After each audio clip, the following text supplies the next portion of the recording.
Hi, everyone, and welcome to Andromeda Adventures for Endara the Second Age. It's nice to see all of you again. I have been away for a little while. I did have to take a mental health break. I was going through some things, and I want to thank all of the amazing cast and viewers for keeping the lights on, keeping everything going. I missed you guys. And for those of you out there, uh, if you're struggling with any sort of mental health, or you know anyone that is, please reach out to the many lifelines that are out there, hotlines and counselors. They're there to support you. There's a lot of great resources, and know that you have friends and people who care about you. Next, a brief announcement regarding our schedule coming up. As we just got through kind of a wonky period with the schedule and me taking a mental health break. In further news regarding that, I do have surgery at the tail end of August on my spine. That'll be around August 25th, during which there will be several weeks where I will not be able to run and GM Endara the Second Age. And I've already spoken to them, and David is going to be running the second part of the Alien adventure. We'll tell you more about that as it gets closer to that date, but something to look forward to and let everybody know. Lastly, it was great being at RageCon. Several of us were able to make it there and had a great time. Thank you, Kira, and everyone at Mythical Family for inviting the Andromeda Adventures crew out there, and had a wonderful time. It was great to see you. And while we were out there, we got to work with Mythical Family, me and James, which was amazing. We did a Cyberpunk one-shot for Cyberpunk Red. You can check it out over on Mythical Family's YouTube. And speaking of Mythical Family and our wonderful Kira here runs the Prismatic Dragonfly Tavern, or PDT, on Sundays at 7 p.m. Pacific time over on the Mythical Family channel. So please check them out. Kira's amazing. Mythical Family's amazing. We love working with them. And we are working with them still a little bit on an upcoming project to get excited about. We're going to aim, I think at this point, probably for October to launch, but we have no confirmations on that for our Star Trek Adventures live stream, which is going to feature Nick, James, Kira, myself, and Joe from Mythical Family, as well as another wonderful player from the Cast Gamers stream, Wordsmith. So we are really excited. We're finally kind of getting into the groove of things with the system and playing it out. So it's going to be wonderful. Stay tuned for that. And unless anybody else has any wonderful announcements that they'd like to share, we will get going on our adventure. James, will you cue that intro?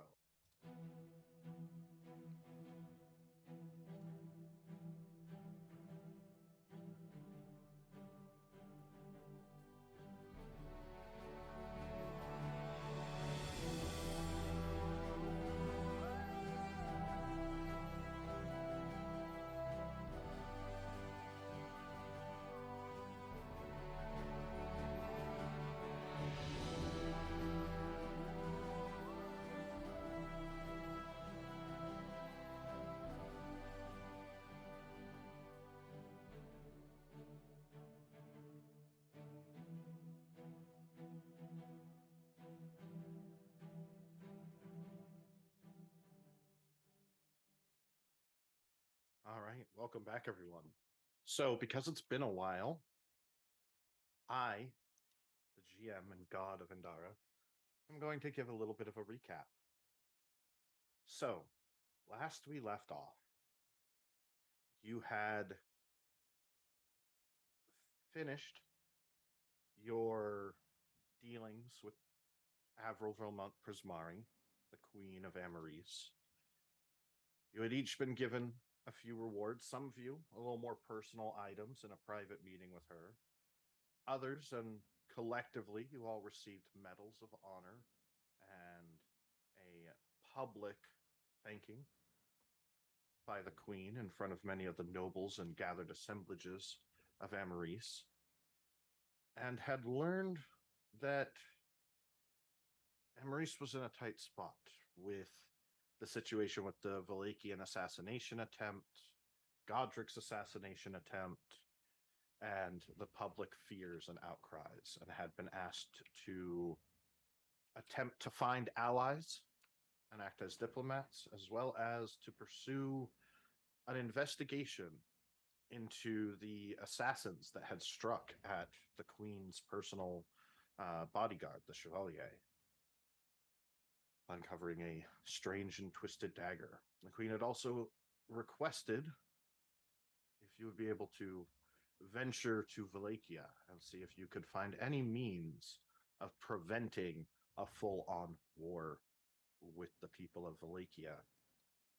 Although she had some hesitance towards the full feasibility of that, considering the history between the two nations. You had spent a little bit of personal time around the city. Garth had a wonderful date with Cadoris as their relationship had begun to grow, and they had discussed Cadoris coming to Wallachia with the rest of the group, and on Garth's insistence had decided he would not come along, although he was not pleased about that decision. Westora, you had briefly had some interactions with your Patreon or your patron, and she seemed overly pleasant, and both of you seemed to be giving each other kind of platitudes and half confirmations and answers, and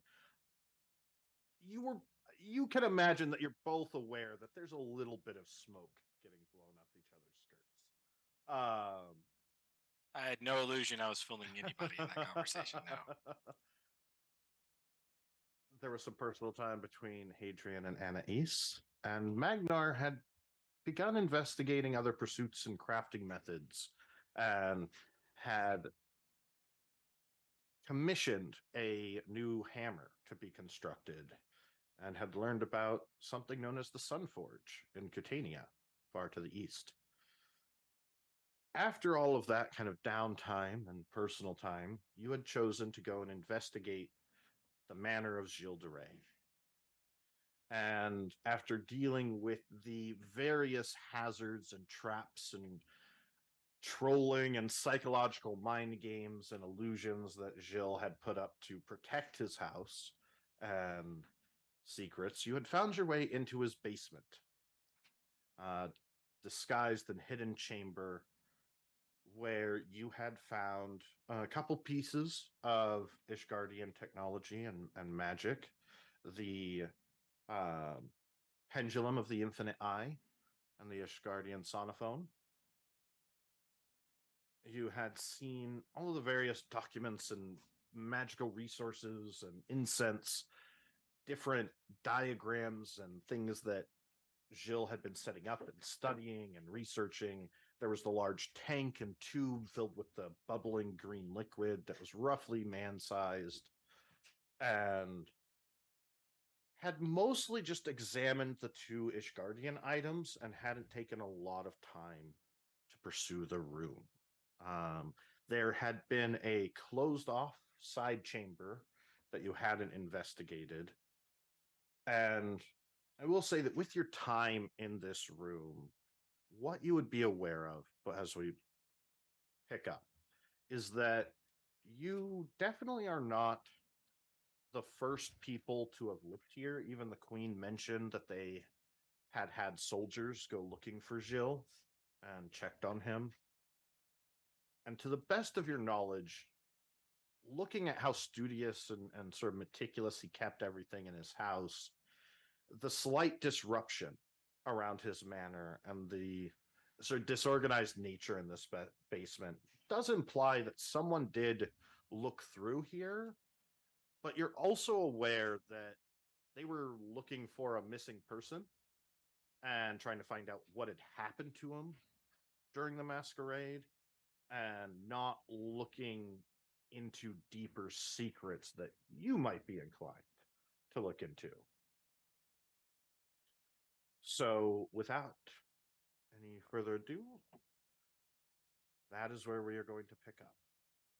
Magnar, you were holding the ring as you were kind of analyzing the stuff around the room, and the rest of you were glancing around, looking at the things, and Hadrian was against the wall, kind of huddled up in a corner, shaking, mumbling to himself a little bit, trying not to have flashbacks to his time in Ishtar and reliving that trauma.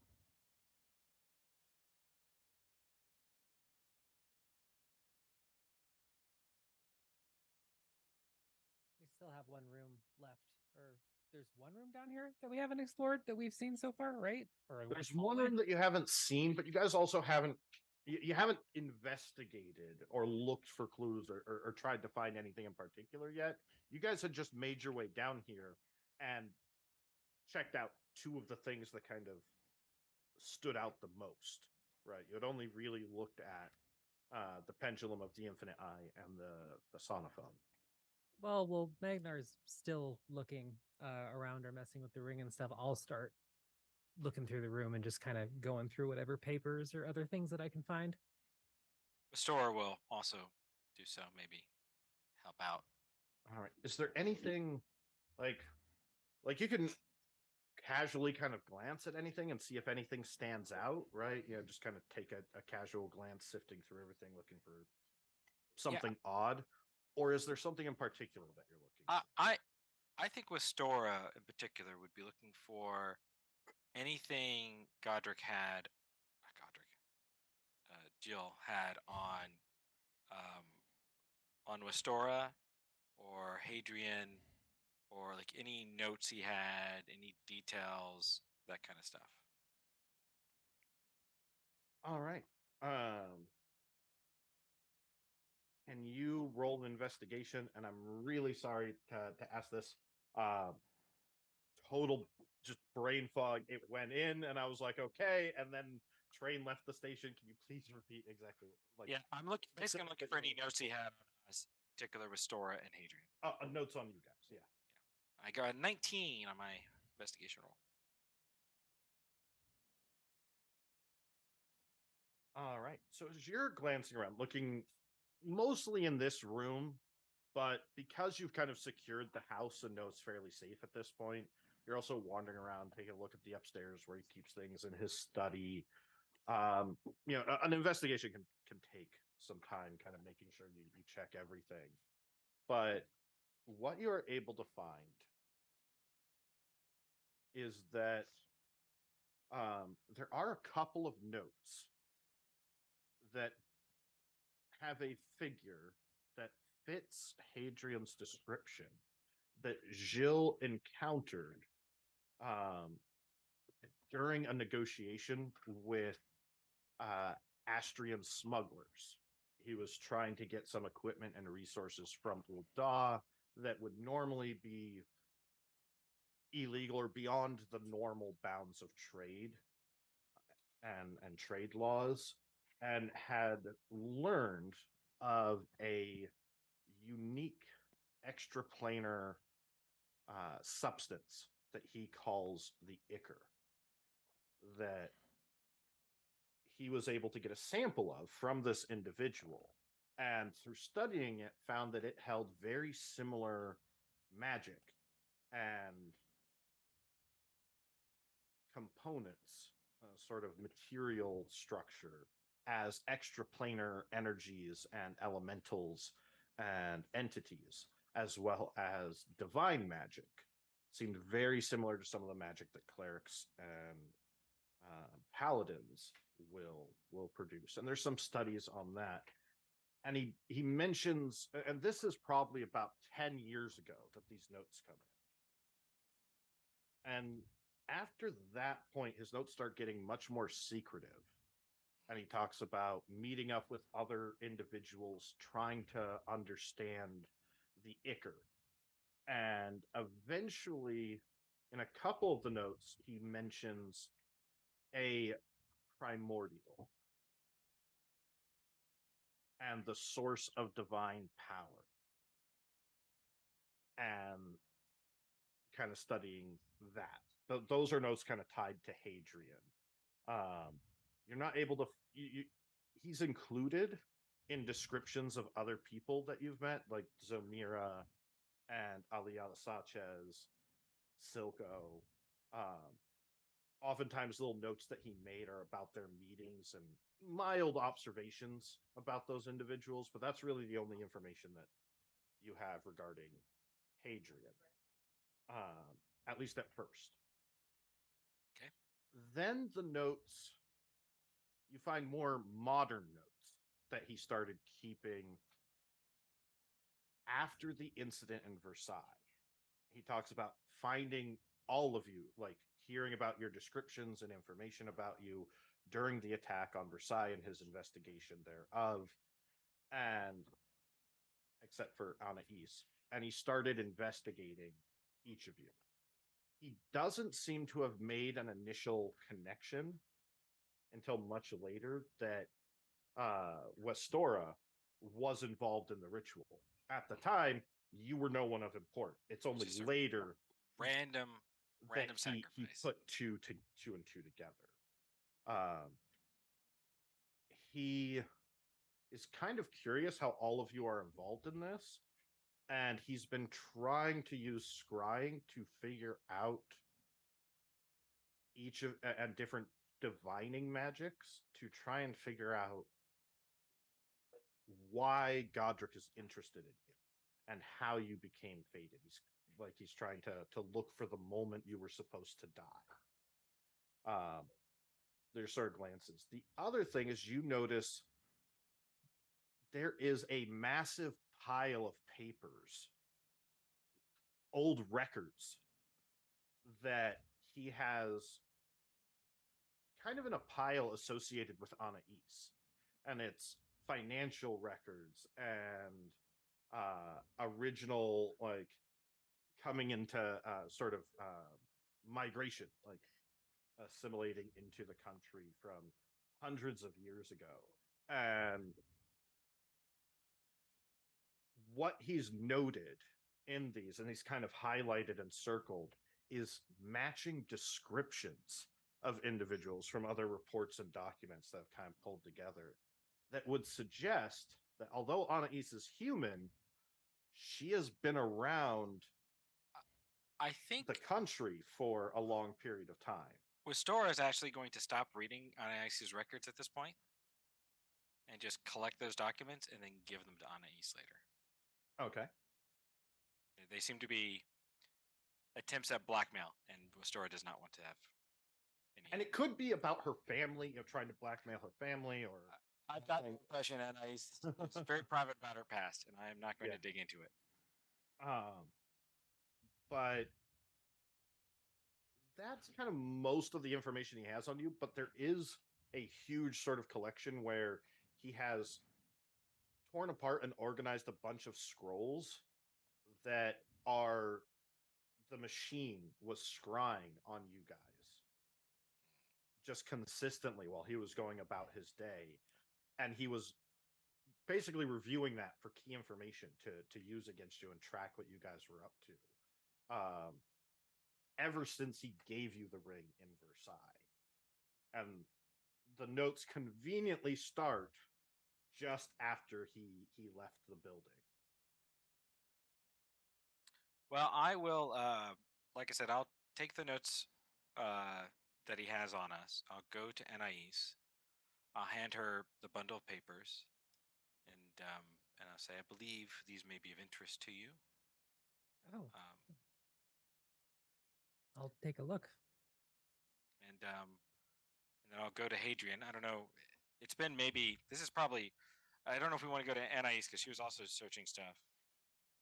We'll allow this, and then we'll circle back around on East. So it's probably been like a good 20 minutes. No, he's calmed down. I just say I would have actually gone to Magna and asked about the weird device. We'll circle around. Well, then I'll jump in at that point. Yeah. And so go now. You're saying. Well, because the other thing is, like, in those notes, how deep are you looking into the notes that he made on everybody? I'm probably not going to dig too deep into it. I probably don't. What you know I at don't- first, yeah, what the once I association notice it- kind of compiling it. Because quite frankly, I don't think Jill would have been looking at any of our backgrounds for any good reason. Like, it's all probably attempts to finding things to blackmail us. So if there is anything that people want to keep private, I don't want Giving to. them to us, yeah. Yeah, I don't want to That makes invade their sense. privacy. So Let's once do I kind of get that information, get I the know who it picture is. of like Yeah, who this it group. is. I'll just give them their notes. Okay. And then we're going to jump over to Anais. What were you attempting to investigate or look around? Was it just general looking for anything that stands out, or was there something in particular you wanted to kind of dig around for? I'm assuming that when we have restricted documents or like certain things that are really meant to stay within the core, especially like things that maybe shouldn't even be taken off like official grounds, we They're might have usually like chained books, like chained to a shelf where you're supposed like you Yeah. can take them and look at them, but like but I'm thinking that we also use like our inquisitorial seals or something like that. So she's not like she's walking around slowly, just looking at everything bit by bit and trying to see if anything just jumps out, either that like something out of place that shouldn't be in his house that she's seen elsewhere, or anything that sets off just alarm bells. She's kind of relying on her intuition and just going around the room and looking for things that, you know, she's learned to look through after years of investigating crimes. make an investigation check. 19. All right. With that, a lot of the stuff stands out. You do note, like, oh, hey, he's tracking warlocks in the northern part, and oh, Thumerians were trying to raid one of their magical shipments to Balder, and you notice a couple of like investigations that even you kind of they raise like a red flag, going, that's probably a pretty serious investigation that someone should be looking at. And there's also the ones that's like, oh wow, you just found a family that had that were all elves and had magic and had them, executed because you found a Valachian mythology book and basically said that they were evil Valachian warlocks. And some kind of twisted investigation stuff there. But what stands out is no one else would really notice it. It's just a little like a little transaction document and different shipments and requests to use some of the inquisitorious teleportation circles to move unmarked crates of supplies and things, which normally wouldn't, unless you were looking for it, it wouldn't necessarily stand out. But the thing that you note on these is the name of every keep. Literally, the name of the keep is Every Keep. And he seems to have moved a lot of supplies there and been shifting things to that location or from that location over the last month or so. And do I know of that? Do I know what it is or not? It's an old keep to the southeast, not kind of saddled between. Let me pull up the map. You probably haven't been there yourself, at least not in a long time. But it's to the east of Lava Sol and north of Versailles, nestled right in the hills of the mountains. And it's just an old keep. It does have some paths and supposedly cave networks that lead into the mountains. But it hasn't really been used much since the war with Aldwin. Okay. She will be taking this down in her notebook, and she will write down the investigations of note as well as any relevant information on the teleportations to Every Keep. One of the interesting investigations that you do take note of is that about 2 weeks ago, Gilles marked down that a ship of stained black ironwood from the Feywild with tattered and torn sheets and masts, sails and masts that looked like it had been through hell, sailed itself into a port in La Venice Mm-hmm. and has just been residing there. No one came off of it. No one's docked on it. When they went, there's notes about people went to investigate it and didn't find anything suspicious. But then there's small notes of rumors of people disappearing when they'd go to the around that part of town, and Gilles wanted to investigate it. Okay. Yeah, I'll take the notes down. All right. Magnar, Hadrian, and Garth. While Westora and Anna East are investigating Gilles' place, is there anything that the three of you are doing over that hour and a half period? I'll just take a general scan of it around, anything sticking out and weird. Just looking for anything that sticks out is weird. this whole place seems weird to you, Garth. You are not a wizard. You are not a mage. That's fair. You go over to a bottle and an eye is floating in it and rotates around. You know, Each their own, I guess. there's mist and crackling bits of electricity. Kind of set that down. There's a weird lizard's foot. Yeah, just looking around it seems just picking stuff up. Pick it up, look at it, just put it back down. Next item, pick it up, look at it, put it back down. Roll me a D100. Uh-oh. 68. Oh, Close. Thankfully, none of the stuff you pick up explodes or any craziness happens. There's a couple of things that kind of weird you out until you get to this weird contraption that looks like two snake heads.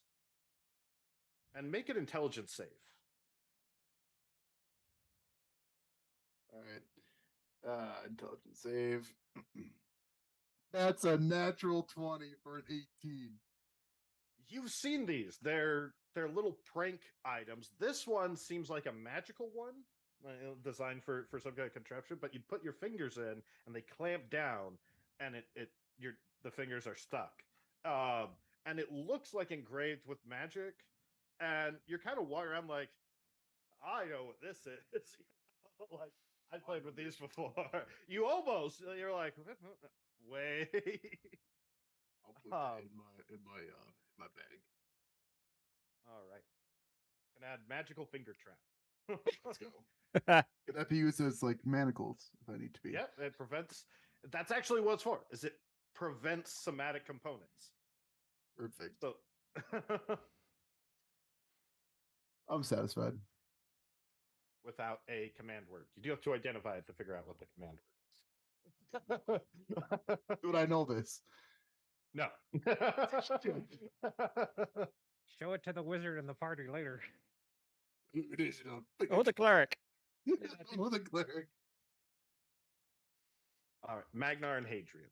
You guys are watching Garth just picking stuff up, looking at stuff. Yeah, Smells something to see if it's drinkable, puts it back with. I'm gonna let him explore. He's got to learn. That's how they learn. I think that's the play stage, right? I'm gonna go over to Magnar at some point and just that ring and that thing, the pendulum. You said it only has this guardian knowledge, right? Well, it gets a bit dull after a while. You start tapping things, and it just sort of describes what they look like. Can you tap it on this? I'm gonna hold out the dream sword, and can you tap it on this just to see if it knows anything? Because might as well. Yeah, all right. Let's have a go.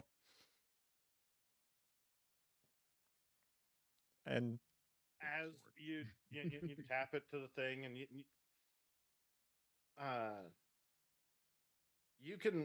the thing is, you actually had packed up the pendulum. oh, that's true. But mind you, we've got an hour and a half, so and with an hour and a half, he's going to there was something he was going to do to look at it. So that's a question of whether I can reassemble it. What the hell? Let's find out if I can. You go to look at, and you're thinking about it as you're reaching for it. You're like, well, we packed it up. We'd have to set it up and figure it out. All right, well, while you do that, I'm gonna investigate this suspicious door that is, totally not trapped, and I'm gonna go investigate the door to see if it's trapped or not. Can you give me some help? Can I get Deska's blessing before I go try and open this door? Oh, yes, certainly, yes. He's not too good with doors. I wouldn't ask him for it. Well, he's not good at breaking them down, but maybe he'll help me pick the lock. But right, well, yes. May whatever fiendish contraptions be there not be more fiendish than you. Well, that's a very, very high bar. You'll be Great. fine. Okay, It's just a bit of age. You'll be the good. worst I could expect is like an instant death spell. Great. Look, it's just the guidance of Deska. You'll be absolutely fine, I'm sure. No, I meant from the door. I'm gonna go and investigate it with detect magic on. Try and see if there's anything fishy. Are you casting detect magic? Yeah. Okay. Taking a look at the door, you don't. There doesn't seem to be any magic on the door. Make a investigation check. See if you can find any traps. I'm gonna use my inspiration to re-roll that 6. Great. That looks clear. There's no magical like runes or anything stopping it. You kind of check the handle and like test it a little bit. Doesn't seem locked, and it kind of like push against it, wiggle the handle a little bit. All right, I open it. It looks clear to me, so I'm just gonna open it. What can I say? You swing the door open, stepping in, and I didn't say I stepped in. I said I opened it. Sure. Be very You clear. push the door open, and small candles lining the room light up, and you can see there's just probably scattered around about 30 different 30 or 40 candles, and there is a stand on the far side of the wall that looks like a meat hook, almost like it's got 3 legs that stand up and it rises into a sharp hook, and you can actually see trickles of really old blood and a few chunks of flesh kind of set onto this thing, like there was flesh attached to it. And looking at the side walls with the door open, you can actually see these diagrams on huge pieces of parchment that are outlines of a human figure of different sizes, and these twisting, knotted paths, like ropes drawn through the bodies with different runes and markings all across the body. There's these little circles and not in between that each of the lines line up with as they move through the body. It doesn't make any sense to you other than some sort of maybe medical diagram or something like that. Yeah, medical diagram. There's a depiction of a circle with, it might be like an alembic or some kind of jar depiction with a large sort of swirling bit of drawn, like a water droplet drawn inside that's swirling of black. There's other different diagrams sort of interacting with these. A lot of arcane runes that you can't quite tell. And on the other wall, what you see is a map of the winter palaces and the garden. And little arcane symbols set up around it. Okay, this was Jill's trap Godric practice room. Gotcha. And there's on the floor a rune circle Right. etched in a purple paint or material into the stone. I mean, when Anais gets down here, I would obviously ask her. And Magna, what do you make of this? Don't step into the room; it might trap you and drain your life force, and send it to Jill to try to make him a god. But this does seem to me to be sort of a practice run for grabbing Godric. Well, yeah, it's certainly set for a ritual and a looks like summoning of some kind. I do an Arcana check, see if I can get anything from what I'm looking at in front of me. Sure. It's I'm sorry, I did forget. On that hook, that little like spike that's jutting out, there's a glass cylinder set over it. With like Okay. something was in there being displayed that's not there anymore. Oh, got it. It's a 17 on the Arcana. You've been recently reading about Ishgardian magic and the way that they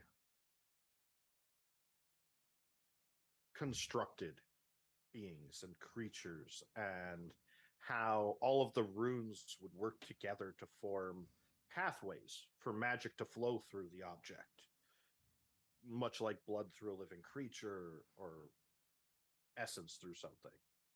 And will you please make a medicine check for me? Okay.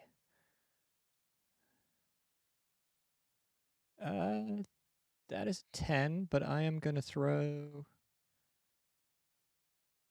a hero You can point. also make a nature check if you wanted as well.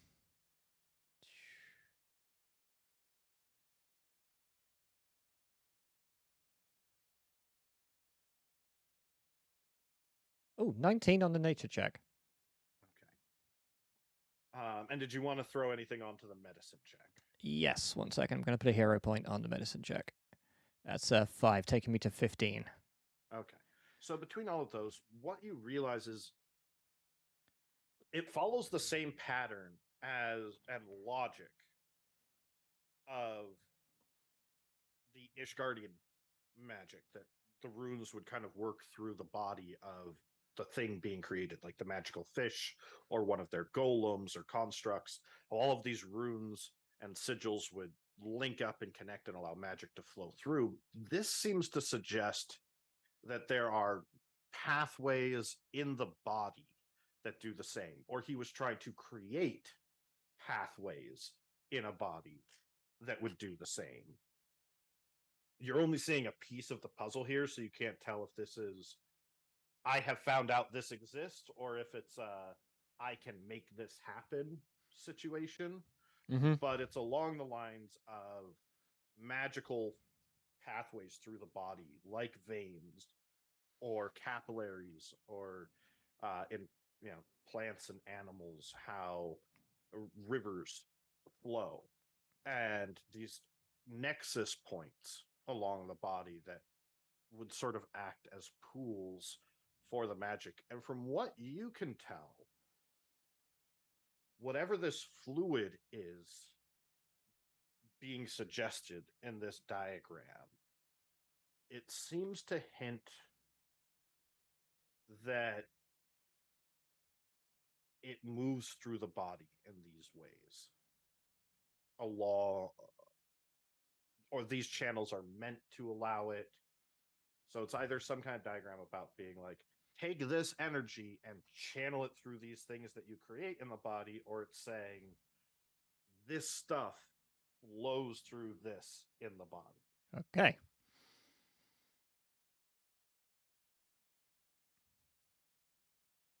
So, other than this being creepy Jill room number 5, anything of interest? Well, he's doing strange things, mixing mechanical Ishgardian magic with flesh, and observing the ways to make the way runes can make magic flow through the human body. Trying to combine possibly or augment himself with. He's trying to make some sort of a suit of iron or steel. Oh, well, no, I think he's going organic in this particular case, Interesting. but definitely augmenting himself in some manner. Great. Well, I'd say destroy it, but I don't really want to touch anything here for obvious reasons. Well, whatever fluid he's talking about in those diagrams seems to be key to the whole thing. Given the blacks, like, I'm sorry, I know I'm not an arcanist, but the black swirly nature of the thing in the jar seems to suggest he's trying to take the thing that's in Godric or me. Layman's terms, but I mean, like, I'm obsessed with that, and he's trying to take it, and there it is in a jar. So,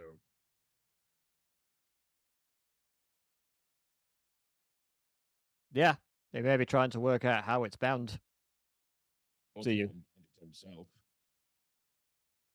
he did want Godric's power, whatever power is in Godric. Yeah, because it's Cause done. effect's a bit confusing. It's done you a world of good, hasn't it? Yeah, it's made me a much better person. Yeah. Well, Yeah. I don't do very much to Jill. Right. Well, I feel like actually, if he had it in him, it would chill him out a little bit. Being perfectly honest. it might be right because like Jill on a power trip isn't. Well, that's just Jill, really. Yeah, but like if you double negative, right? 2 wrongs make a right. That's how morality and medicine works. You'd have to run that past me again at some point because that just sounds like something that's very wrong. It is. I'm being sarcastic. Oh, right. Sorry. Yeah, sorry. I know you don't get it. I've really got to stop trying with you because I get the feeling it's never going to get through. Just write down the rules for me in a book and I'll be all right with it. I can't. Let's go get the others. Oh, maybe Anais would should I just yell really loud? Do you think she'd respond to that, or should we be respectful? Or we could just wait until they've done what they're doing, and I'm sure they'll wander their way back down here. Right. The scythe is disarmed, right? Because we thought it was last time, and then it still almost decapitated me. Oh, well, I didn't hear any screaming as they went upstairs, so I think we're good. Okay. We should probably stop Garth poking at things. Oh, he's going to learn the lesson at some point in time. It's fine. Just let him do it. Right. I know you wanted me to do the thing with the transcriber, but we're probably best doing that another time because it's all packed away. Yeah, if you can. Yeah, as long as you can do it sometime. I'm curious because I honestly I think it's going to say inky black thing, but I said the sword, not me. Oh well, right. Yes, it's a bit of a running theme. Ouch. That's really all I am to you. I'm going to take a seat. Wait for them. They would finish up. Yep. All 3 of us wandering down then? Only 2 of you, I think. Well, I didn't know if Garth was going to come or not. I think Garth Garth is just wandering around looking. He's downstairs. Yeah, he's down. He's already with us, just poking at stuff, Oh, okay. at He's got his jars and fingers in a contraptions, and trap. not putting his fingers in a trap. I know this one actually. You should use it on Barry. Stop him from drinking for a bit. See how that works. I don't think stopping Barry from drinking is ever a good idea. Garth, No. roll me a D100. Another one? Yeah. I'm gonna die here, aren't I? 79. Better not. All right. How much damage do I take? Oi! Don't make assumptions. Currently, you are looking at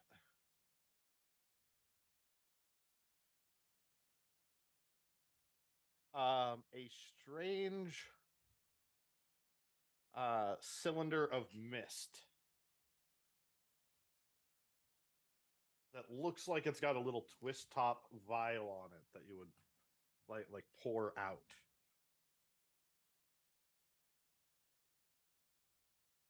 Well, I pour it out, Mhm. obviously. All right. It seems to float around your hands. You kind of shake it to get it off, and it doesn't seem to do anything. And you're looking around and trying to get this mist off of your hands. and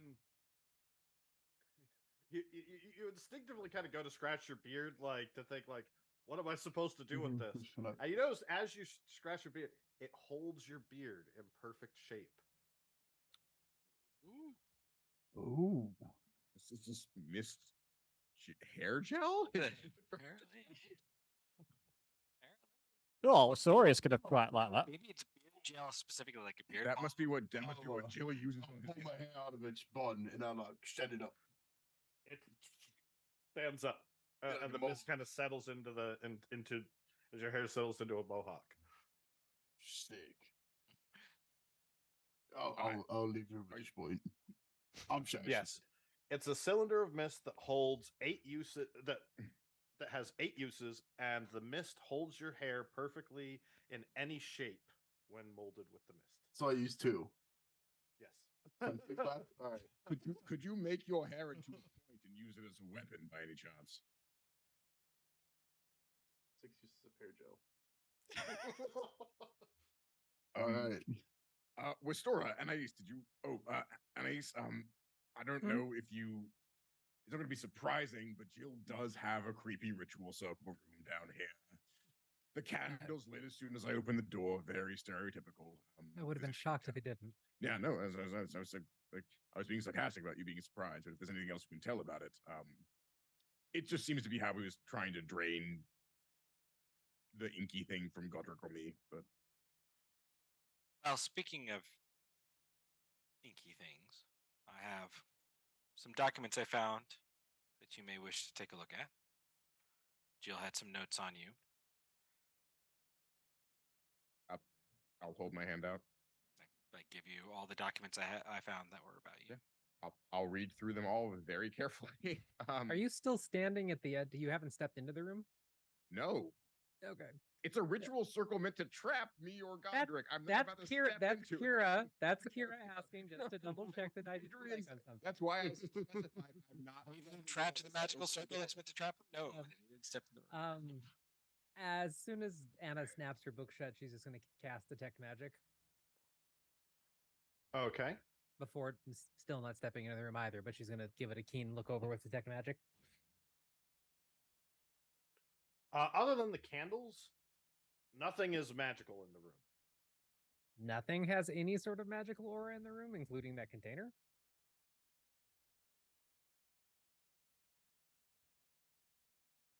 The container would have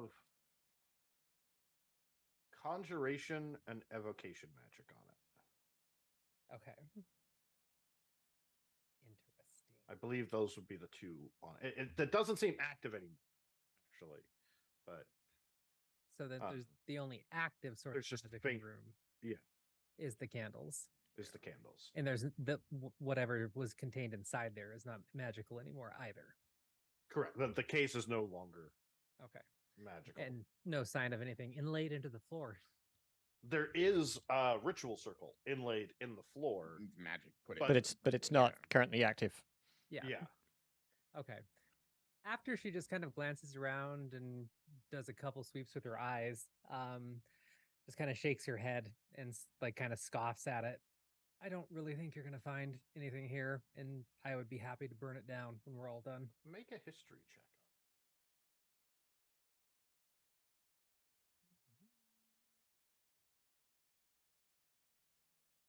it. 18. You do recognize the jar, the container. Mm-hmm.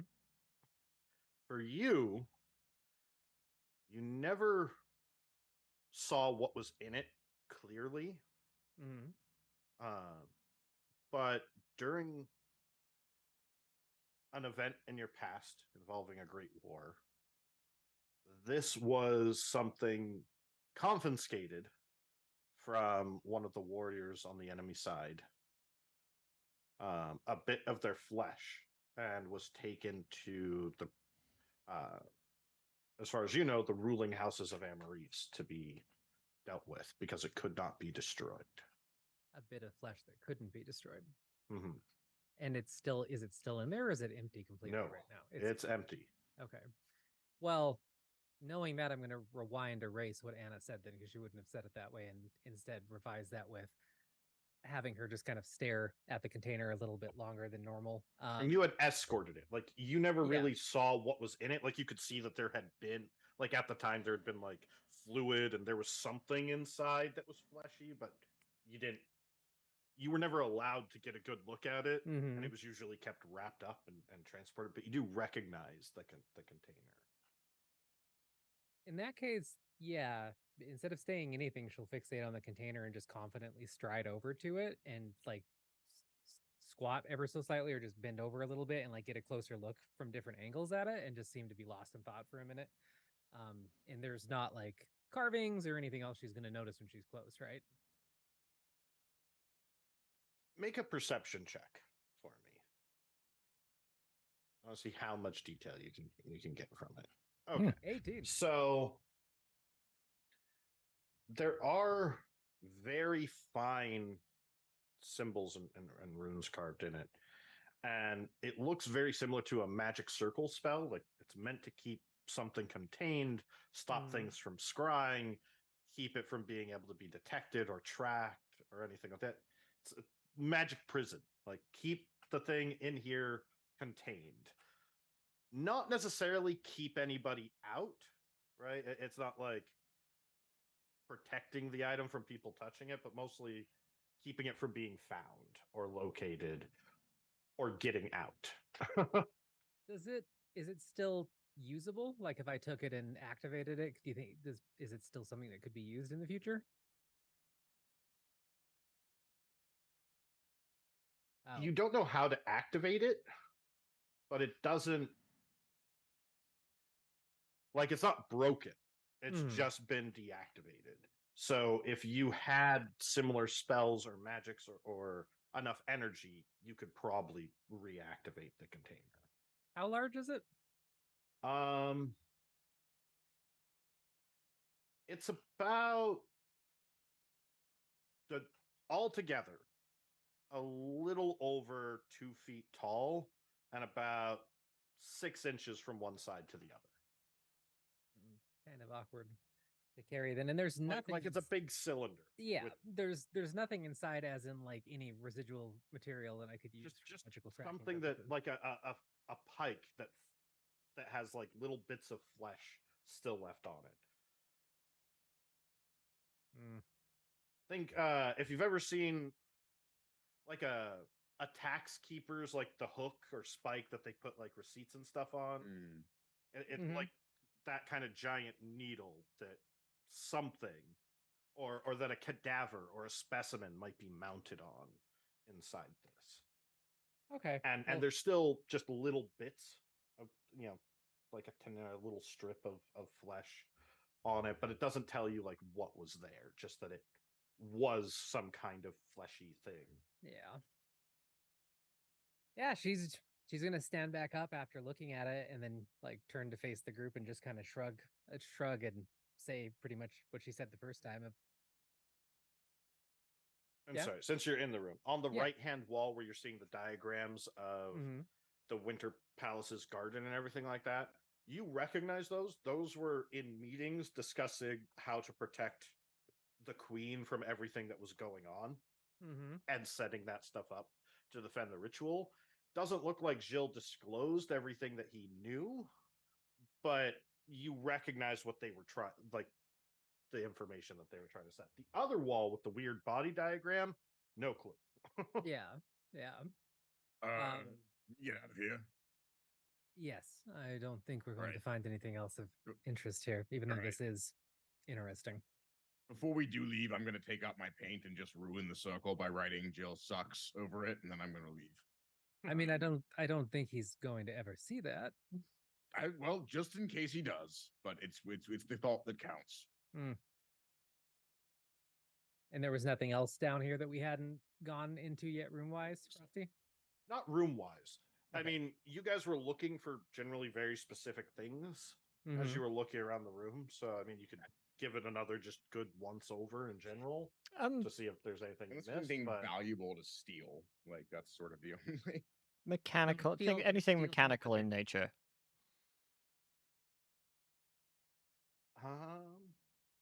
Other than those two objects, you don't see anything Okay. mechanical in nature. But each of you give me a D100 roll.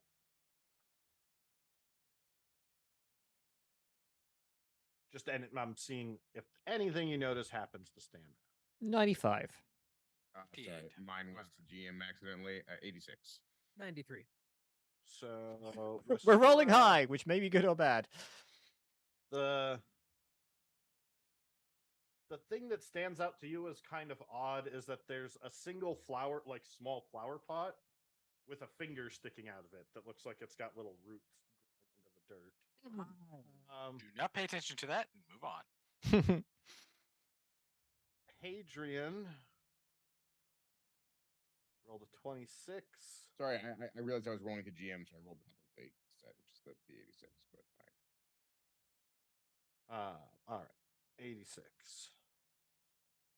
not that I know what the difference is in terms of what I find. I'm just like You keep there's a little inkwell on one of the shelves, just little ink vials at the side that you look at, and you start to kind of feel nauseous, so you look away. And you're like, wait, what? Why? And you look back, it makes you feel a little nauseous, so you look away.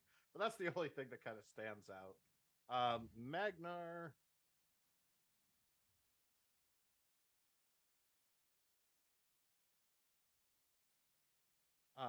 You see there is what looks to be a giant tooth that has been kind of carved and hollowed out, so it depicts like a warrior standing with his sword like inside a cave and temple carved out of this giant tooth. And Anais, the only thing that really stands out to you is a very, very, very fancy wine bottle that seems to be made of a bluish green crystalline glass, but with gold kintsurugi, like the bottle was shattered and then rebuilt together, and it's got a label that says "The Wizard of Wines," and it's Red Dragon Crush, and then it's got a strange date that anyone that speaks Primordial I do. would I do. recognize Also, as predating the Second Age. I still have detect magic up. Is it magical in any way? No. Okay. Well, it is actually. No, sorry. I will say it is magical. It does seem to preserve whatever's inside. Out of character Frosty, I appreciate the deep reference in that one. It's my favorite D&D campaign. Run it many times. It seems mundane otherwise, though. It's just wine kind of thing. Yeah. Okay. in that case, I'd head out, go back to the chateau, and start reading over the dossier which Stora gave me. So you guys are leaving. oh, we're heading back. I assume we do it as a group. Hadrian's not going by himself. Yeah, no. I'm just like, Frosty, I think even though she doesn't drink, Restora's going to take that bottle of wine. It seems to call to her in some strange way, and she can't do it. It's almost as if there's some sort of reference that she herself doesn't get that somebody else does. Yeah, and Anna's not going to take it, so. All right. If we start to head back, though, Anna's gonna try and snag Garth in the kitchen, or like in the entryway as everybody's like slowly filing out of the house. Yeah. Okay. Yeah, you guys are able to make your way out of the house. There's not a problem. And you guys are heading back towards the chateau, I take it? Mhm. Yeah, I guess so. I mean, I don't think we have any place other we want to go right away. Mm-hmm. And we got to prepare for our upcoming journey, I think. Yep. All right. It's still fairly late at night. You guys did spend a few hours all together getting into the house, exploring, searching, checking everything out, and investigating. So at this point, it's about 2 a.m. Bars are just letting out. You can see the drunken people stumbling back home. A couple people are going to the local Vinny's diners, to wrap up before heading home. Frosty, Um, I'm before we leave the estate, Anna needs to talk to Garth in the kitchen or in the entryway. My apologies. I did. No, it's I all good. Just didn't wanted to hear remind. that. Thank you. But yeah, you uh, pull Garth aside to inside Jill's house, right? His Inside kitchen. Jill's house, yes. Okay. Is it still dark outside? Is it still about 2 when we're getting out of Yeah. the house? Okay. Yeah. I'm just gonna kind of like tug on your very odd for Anna, like reach over and tug on your sleeve and see if I can get you to stop His hair for a second. sticking up. Yeah, his hair's sticking up. Yeah, she'll kind of tug and look up at the same time and be like, huh, and not. She wasn't there for that. But she's gonna wait for like everybody else to file out and go, hey, do you have any alcohol on you right now? On me? On Most of it. anything? Sorry, I should rephrase. Do you mind wasting it right now, or do you want to help me look in the kitchen really quick to see if there's any booze? I'm always down for a booze run. This booze is booze I want to pour on Jill's house, if you catch my drift. The house can't get drunk. No, more like maybe it could burn down, sort of thing. You can do that. Oh, that's not the hard. The burning's not the hard part. The accelerant is what I want. So if you have any booze on you that you don't necessarily need, or if you just want to help me raid the kitchen really quick while they're all getting ready to leave, I have something that I need to do for me. Sure, yeah, I'll help you out. Okay, let's go. And yeah, she's gonna go into the kitchen and try to find any bottles of like anything that booze. be high Yeah. enough proof to be flammable. Yep. And act as an accelerant. Yep. There's also oils for spells and ritual components that you can find digging through the house. I would say rigging the house to blow up or to burn and taking the time to look for the house would add an extra hour to how long you guys are there. That's fine. I'm gonna stick my head outside and then tell everybody that I need time or that they can leave. Like Anna will pop her head out. Like if she starts, like after she talks to Garth, she'll pop her head out and be like, I have one more thing that I need to do to the house, and it's gonna take us a little bit if you guys want to head back to the chateau or if you want to stay. Due to the house? Due to the house, yes. I want to take some precautions in case Jill returns or somebody else, because the thing sitting in here shouldn't really be in most people's hands. Oh. Awesome. Don't get too excited, but yes, You're gonna if you want to move everything out of the house. Also, the show. You know what? Here, you know what? Just trust me. Give us like 50 minutes. Trust. And I just, I'm gonna say for the show, I'll play music to accompany it, but until then, I'm just gonna sit and read.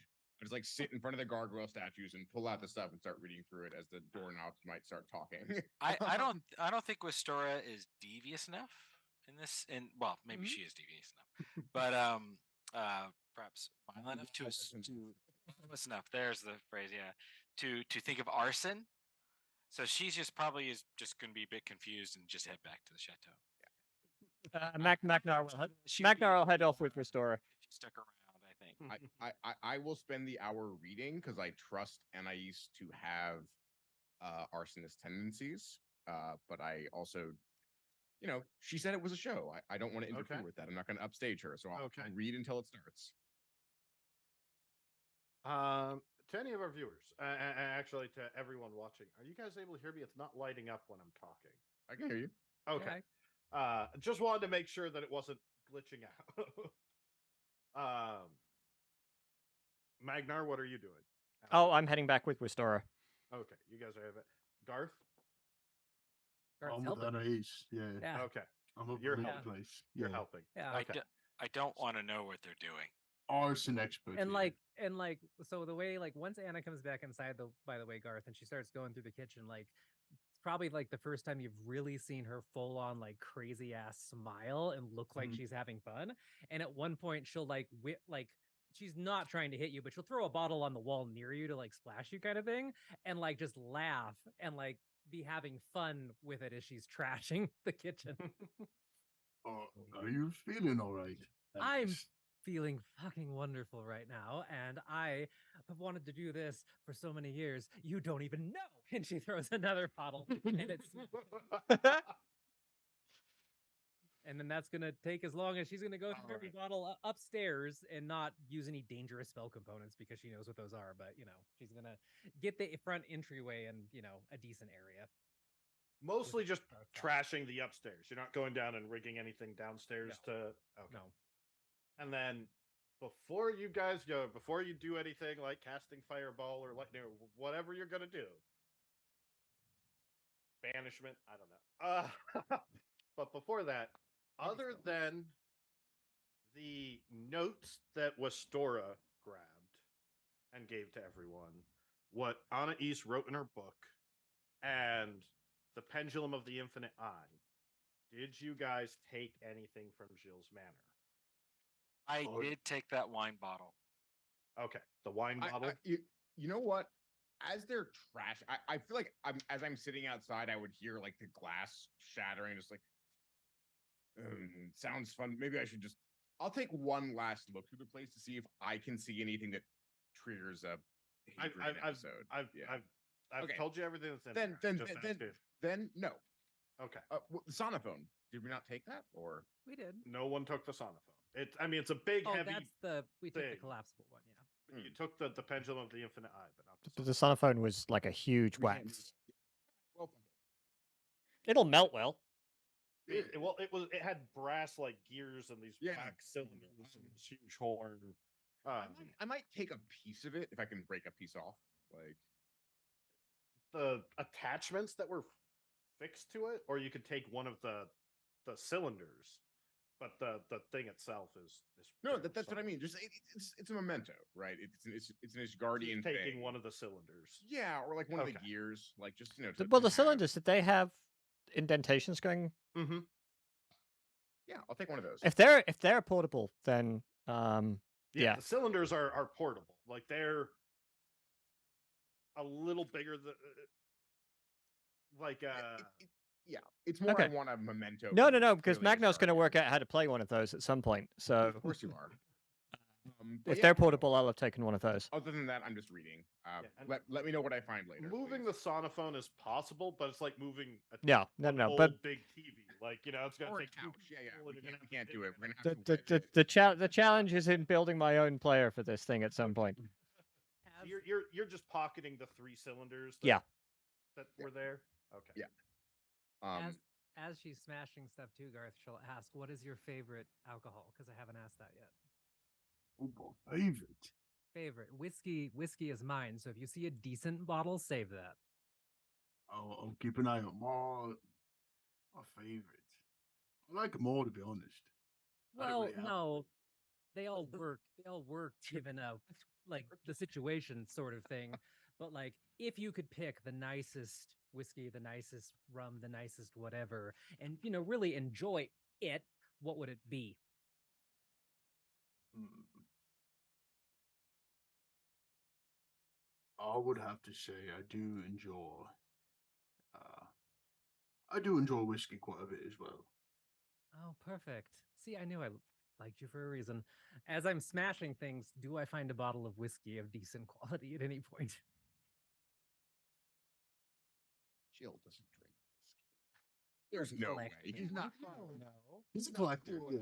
A few various assorted alcohols that are fancy enough to impress a guest, Mm-hmm. but not fancy as in like this person is an appreciator of it. Right. It's like Yeah. I've got a guest who likes whiskey, so It's I've got gray, a nice gray goose. It's gray goose, basically. But what you do find is about 30 different assorted wines from all across the world. At least all of the main continent, and a few that have writing you don't recognize. But and he seems to be a very big fan of red wine. Any ones that I would recognize. There is a bottle of orcish blood wine. Yeah, I'm taking that. Well, I'm gonna take that, whatever one of those bottles that is for the guest, whatever looks the most appealing to me, I'm gonna just take that outside with me when we leave and then smash the rest. So Okay. when we go outside, I'll take the one bottle of whiskey with me and open it. All right. Hadrian, Yes. as you are reading the documents, you're obviously trying to read them in kind of the compressed time, get an idea. I will read them in more detail later, like obviously during the night or over travel. But Yeah. what you're able to find is a person that fits your description. Gilles encountered in Astria, and the person seemed to be suffering from some kind of madness and delusion, It makes sense. and Makes sense. was extremely sick and infected with this ichor that did seem to be infecting others inside the hovel that he was in. Gilles had been following up on rumors of some kind of strange magical sickness. When he found the person kept rambling and raving about things that Gilles recognized as being from the Mythic Age. And so he began to investigate this ichor that the person seemed like, which seemed to be, through study, tied to what Gilles says is the last primordial.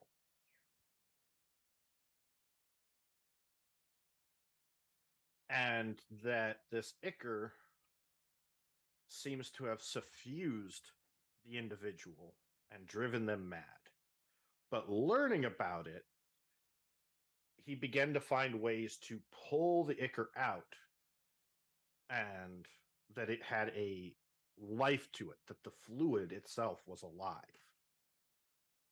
And through a ritual with a foreigner,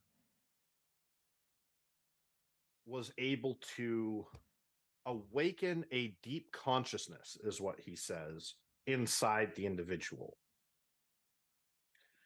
and had learned that the gods had hunted the primordials for power, and that this individual talked to Gilles that when they would kill the primordials in the Mythic Age, the power would seep from the primordial entity into those around it. Those that had slain it, those that were killed, or even random individuals, if there weren't enough, the power would spread out. It stayed in the world. And with this person, they began to search for others that would be interested in summoning and killing the last primordial, which was supposedly in another plane of existence. And there's this notes in it about different individuals that Gilles had come into contact with through his travels and studies and criminal reports and things that he felt might be interested in it. This individual that he met eventually began to call himself Hadriel, and seemed to be communing as they were going about and preparing to summon the last primordial, seemed to be able to commune with an unknown entity called the Mother. And Gilles wrote it off as that ichor finally getting the better of him. And then that's as far as you're able to get before Anais comes out. I'll look up at her as in Goth as they come out, and I feel like there are black tears coming from his eyes at this point. Anna staggers out of the house in the way where the feet kind of cross over one another as if she's drunk, despite not having drank, with a big smile on her face, and she takes a big sip of the whiskey bottle and does a bow in Hadrian's direction, and then turns around and like beckons for Garth to get down off the stairs. I do the sort of, As you guys shut the door, as you walk out, the door shuts, and you see the two doors reappear. I'll pull out my Anais, go. I'll pull out my sword though, but in case, just I need to light it on fire. First, before I do anything, first I'm gonna offer the whiskey to Garth Yeah. if you want some. Oh yeah. I'll take a swig. Take it back afterwards. Take another swig, wind up, and then throw it, and try to aim it to smash on the doors. And then she's going to stand tall, square her shoulders, kind of stand sideways, aimed at the building, and just smile a massive fucking smile at Jill's house. And you see her reach into one of her blue overcoat pockets for something like dirt-like, and she rubs it between her fingers. And she just points at the house and goes "Fasadilla Murero," and you see a snap of light and a fireball goes out to the front door, and she fireballs the front of Jill's house. As the fireball goes off, it splinters some initial wood. The initial fireball kind of hits and explodes, but then that moment later, the heat and flames from the fireball ignite all of the alcohol and kindling and oils that have been spilled. And so there's the initial and almost immediately followed by a secondary as the whole house just goes up and splinters are flying. You guys are standing right there, so I do need dex saves. I wouldn't have cast the fireball in a place where we need to make dex saves. I was about to say, Frosty, Hadrian's gonna walk right up to it and ignite his sword and The fireball take damage. 60 feet, or is it 120? 20. The 120 feet range, yeah, but Okay, Yes. then you'd be Yeah. out of range. So I thought it was 60, No, and it's then 100 when you it's said something, I was like, no, 150. It's 150 Okay, feet. yeah, that'd be. Yeah. I was thinking it was 60 feet, and I was like, No. if the house is blood, you're within 60. That's gonna. Yeah. Yeah, no. We're doing it at 150 feet. 149.5. Thanks for as the house goes up, I'm gonna laugh and pull my new sword, and it bursts into purple flame as I just go up and just. I'll take a lot of fire damage, I know, but I'm just gonna start like you see Hadrian start hacking madly at this house, like screaming at the top of his lungs. I'm gonna look at Garth as this happens because we're still standing. I assume like where I cast the fireball. I'm just gonna like slowly look up at Garth and go, "What was the fireball? Not enough?" Oh, I don't House know starts the to magic collapse. stuff, but maybe he feels like he needs to be better than you. I don't know. I mean, it could just be anger with Jill too, which I Could get, be. but don't get out of the fire, dumbass. I wouldn't stand in the fire that close. That's just me. All right, I come back with that 29 wisdom. Fuck you, Jill, and your stupid fucking ink and just like come. Well, that was a pointless display of anger that did make me feel a little bit better. Why do you think Your I cast the fireworks fireball? were amazing, though. Thank you. I don't get to use that one well enough. We should head back to the chateau because I think there's more drinking to be done at some point. I would love that.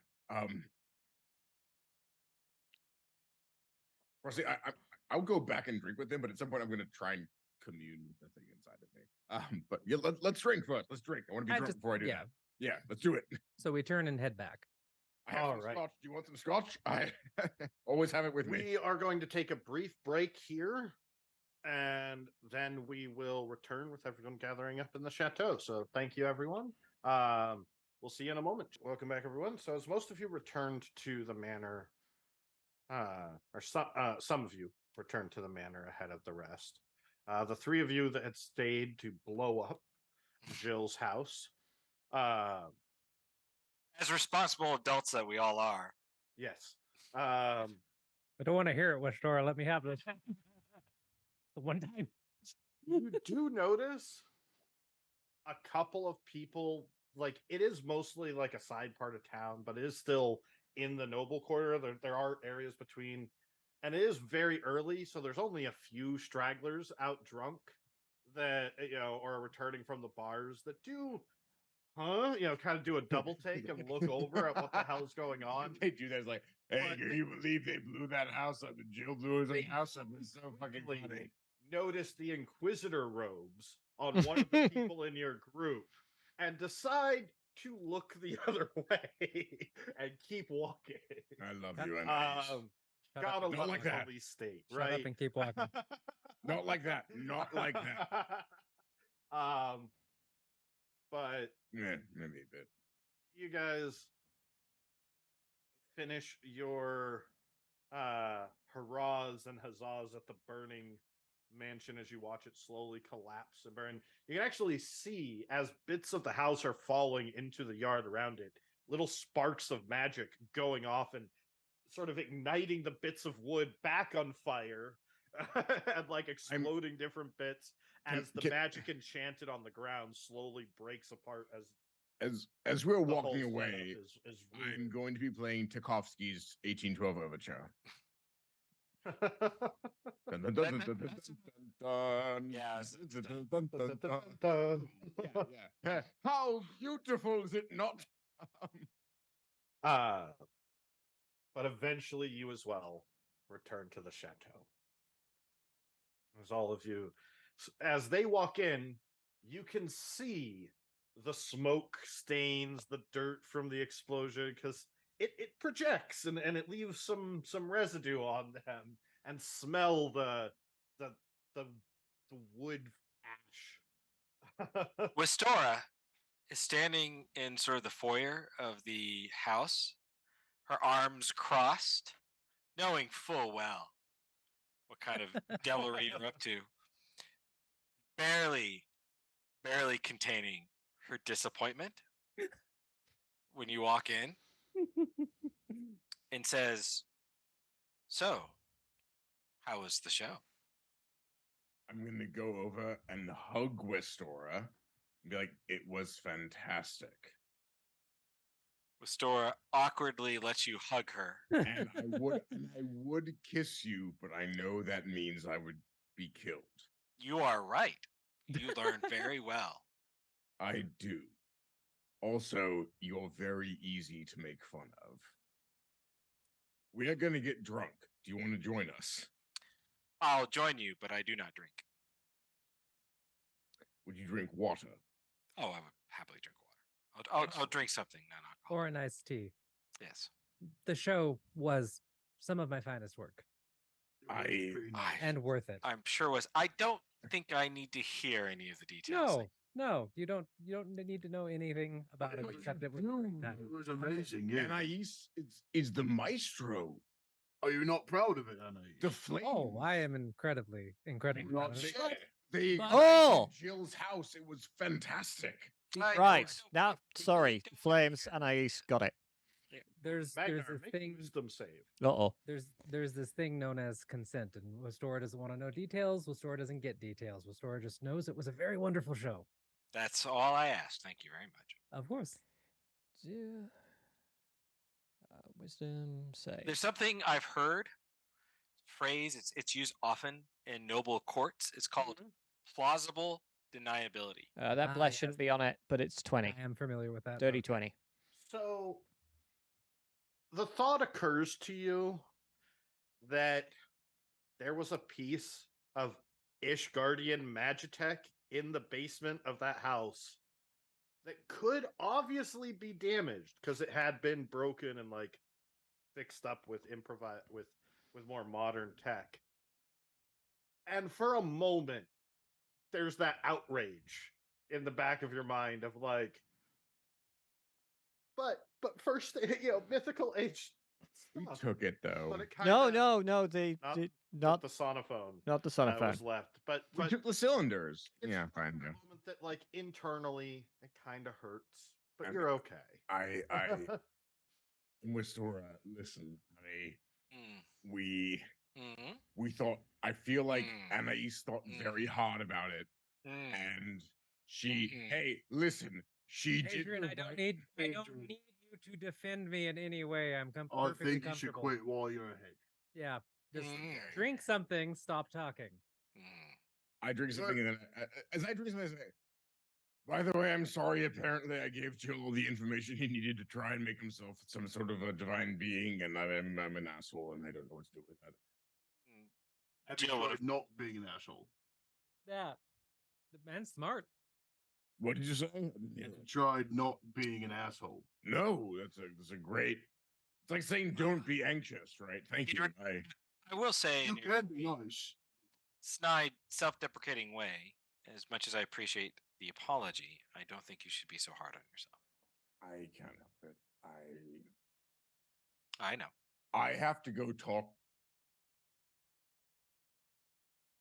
Well, not now, but after we're asleep, I have to go talk to a black inky thing. What should I call it? What name should I give it? Like inky thing. I was leaning Seems towards to me. Kyle. I don't. You do whatever you wish to do. I would avoid talking to the black icky thing that seems to be the source of all the world's suffering right now. At least a lot of it. So that's just me. But Apparently, I was the do source you. of it. So I Which, well, Every time you seem to like do the black inky thing, you seem to freak the fuck out and lose control. Maybe you shouldn't do that. before we leave. I don't want to do it. I want to talk to it. I don't want to do it. Right, but maybe you shouldn't fucking do any of that before we leave. Yeah, maybe once we leave the city and you could just relax tonight and put those papers down and drink and be merry and all that. waiting till we're outside city limits does not sound like a bad precaution. Right. Given your prior concerns and the guilt which we're telling you not to have, removing yourself from civilization before having anything further to do with said black inky stuff seems rather sensible to me. Okay, We're, yeah. we're heading through Marcouche soon. There's not many people in Marcouche. And the ones who are there would like it if I told them. Yeah, that's true. Right. I'm not normally one for drinking, but I've actually, for some particular reason, quite wouldn't mind a stiff drink Yeah, right now. and I hand Magnar a bottle of scotch, which you would recognize as being the glass, at least, right? Is very old. The liquor is not, but it's. It seems like this is a bottle he's had for a while. If this is the same bottle you've been sipping out of, it's almost gone. At this point. No.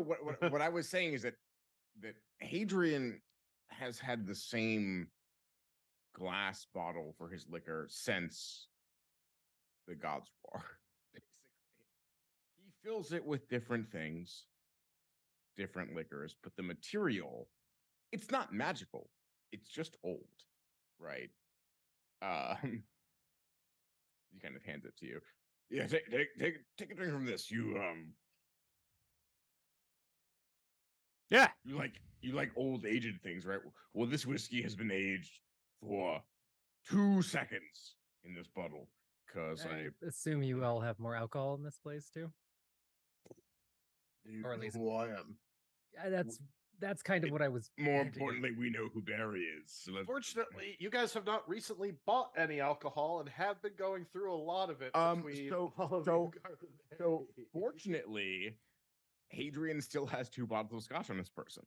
I had 5. I still have 2, so I will take them both out and like this. I'll put them But down. it's scotch though. I'm not that desperate. Hey, listen, scotch is just a different term for whiskey. No, it's not. No, it's not. Thank you, Garth. If it was the same thing, they'd call it the same fucking thing. Exactly. You realize that scotch is called Scotch whiskey? Did you know that for you could be a reason. wizard, Garth, with how intelligent you are? I've been told I'm a wizard, Not but all I'll be whiskey honest. is scotch, but all scotch is whiskey. You guys do realize this, right? Blah blah it's- blah blah blah blah. Is there anything else to drink in the house? Fucking drink it. No. I did get this bottle of wine out of Joe's house. You Sure. all are such pretentious pricks. I can't deal with it. I Barry, actually had this one Barry, before. It's really Barry. good. come on. And I'll hand Barry 1 full bottle of my last 2 whiskeys and just cheers him and just. This is a wine from actually where I'm from. And where is that? Sunnisfall. Oh. Well, I'd love to try it. I don't think I've ever had wine from there. Sure. Might I'll have a pour a sip. couple glasses. Yeah. Sure. Yeah. The first thing you notice, Anais, and anyone else that's watching, as far as liquid normally has like a flow to it and kind of rolls, and this is a lot thicker. It's a little more syrupy. It's got some Consistency to it. yeah. Yeah. It's blood wine, right? That's what you call it. I assume that's a literal thing. at this Does point it in have? time. Does it have like a good kick to it then? You take pours into the glass. Oh, I chug. Not the bottle. No, this is my fucking bottle. You get your No, own. I chug my glass. Is what I'm saying. Like, It is extremely strong. It's got a thick, syrupy, kind of heavy iron taste. There is a smokiness to it, but it hits. Like it burns, it is strong, and Anna East needs to make a constitution save. I want all of you to fail so I can just look at you in disappointment. Adrian does not. He's slamming it, so he's automatically poisoned and drunk. Great. Do I need to make a con save? You do. Shit. You do at advantage because you're. But before the con save, just for flavor, while Garth is being so kind to pour that, she's going to take the overcoat off and hang it somewhere in the doorway and kick her boots off. And weird thing is Anna doesn't have socks on. She looks like she's wearing tights underneath the pants for some reason because she has like the stocking feet. And she takes the cup from Garth and cups it in both hands like you would like warm hot chocolate kind of thing and just sips from it and seems to enjoy the absolute shit out of it and just savors it. Magnar will join if there's a flask going. with the Adrian Please leading, make a me. con save. And on the East, you're not like trash or anything, but even after just a few sips, you're already starting to get that kind of hazy dizziness in your head where things aren't. You can tell your balance is a little off as you kind of shift a little bit in the chair. It's a good tipsy even after just a few sips. You imagine a glass like Hadrian just slammed. Yeah. Good. And a mug. By the way, I don't even want to know what that as is. I'm a little bit tipsy, I'm gonna sit next to Anais and just. And Magnar, despite your dwarven constitution, you Remember, are also feeling. He has no dwarven. I don't. He's strong, but he does not have the classic dwarven constitution. So I'm gonna sit next to Anais and just. She's standing, but still, yes. I'm gonna stand next to Anais and then maybe fall and sit on my ass as I'm talking. You. Sorry. You burned down Jill's house. I did. You're fucking fantastic. I mean, I'm currently an inquisitor of the city of Amaris right now. That Yeah. helps. I wasn't saying that. I was saying you burnt down Jill's house, and so you're fantastic. I'm not doing a legal thing here. I'm just saying that was fucking awesome. Oh, So Magnar, I'm not hearing anything right now, right? you're not hearing a single thing, Westora. Correct? Okay, good. Just checking. Nope. Westora wasn't Just even checking. here. Westora wasn't We even here. definitely did not burn down Jill's house. We just Good. All right. I'm very happy to hear What that. I meant was she subjected Jill's house to a general A sudden expansion of heat yeah, and I air. was gonna say building inspection thing that I can't I'd call it a deep cleaning. You Yeah, were all Deep set. cleaning. deep And this- cleaning. And this is why I had folders on all of you like this thick, and you're such bad fucking criminals. I I- do take a step. I do. I can't actually work out if that means that we were. As what as what I look crime at have I Was- committed? Was I'm that gonna look at her and you see Hadrian like suddenly stop being and just that we were very, very bad criminals, or we were like, oh, I can't explain it without using the word bad. Like we were terrible at being criminals? Thank you, Garth. That was the hidden subtext of that is yes, you're bad you at being hiccup, criminals. you're drunk. I love it. I love it. It's called being tipsy, but yes, I am tipsy. And yes, you are bad at being criminals when you look at your history sort of thing. To be fair, I never tried to be a criminal. I never thought Me you were. either. Wait, in Well, fairness, can So it was Meg. I knew it was Magnar. Magnar was the criminal. It's mastermind. definitely- Yeah. No. First one to break a law in Amaris Ooh. by being here Oh, papers. Yeah. because I am. Wait. So I might be a warlock. I do not deny or you are confirm anything. Come on, man. But so Barry's clearly the mastermind here, but and I why what you Shouldn't have drank that full mug. yeah You meant I to also- sip it. It's savory taste. It's not like Oh, it's I'm so- drunk on. It's more a Thank sort you of so much for sharing, Garth. This is one of the best things I've ever Story drank. gave me liquid burning. It's rather and good though. the- A little taste of hope. It's very sharp. Like it's got a sweetness, but it's really sharp. You know, as I'm gonna rub my head and just I'm gonna I think those papers are tomorrow's problem. Exactly. unfortunately I read them today and I'm gonna Then you drink a little bit to forget, and you're taking. I think he's already had sleep. quite a. Yeah. I have, and the problem is I already forget things and then I remember them and I don't. I literally am going to cast a sleep spell on you if you try and read those damn things tonight. Give yourself a break. I've read them already. I'm just saying, give You're a very yourself quick a night. reader. I don't think I deserve that, but at the same time, I want to make sure that Elsbeth is sleeping well, so I'm gonna go read her. Don't- No, let her sleep. Let her. You don't go up there after Is you she asleep, drink by the that way? much of that. It's half. God knows quite what late. in the morning. It's quite So late. yes, So I'm just gonna then fine. You all have You guys had put her to sleep before you even Well, left. That makes sense. well, Yeah. I don't remember that because I'm insane, obviously, and I'm gonna How about you just go lay down on the couch and sleep while we talk? I'm gonna go up to my room and I'm going to start talking to the thing inside of me. No, you're no, not. you Yeah. would just have that conversation. Yes. in a city. I don't think you do. Hey, dude, I will. No, personally I'm sorry. make sure this I'm don't sorry. happen. I didn't say that out loud. I'm talking to We're Frosty still about not that. letting you. We're still not letting Yeah. Hadrian go at this point. You're drunk. You said it out loud. There we go. It sounded like you were in character. Yeah. No, I always talk in character in D&D because I didn't mean that. I'm just gonna go and go to sleep. No, you're not. No, No, you're you're staying not. with us, and I will cast magic your ass into the ground. You could. What? You'll catch the magic his ass into the ground. You heard me right. You're If there's one thing I can do while drunk, it's the thing I've been trained to do my whole life. Don't fucking test me and let me enjoy the high. I would really love to test you on this. I could just knock him out if you want. And If you try and leave, we're rolling initiative. Mhm.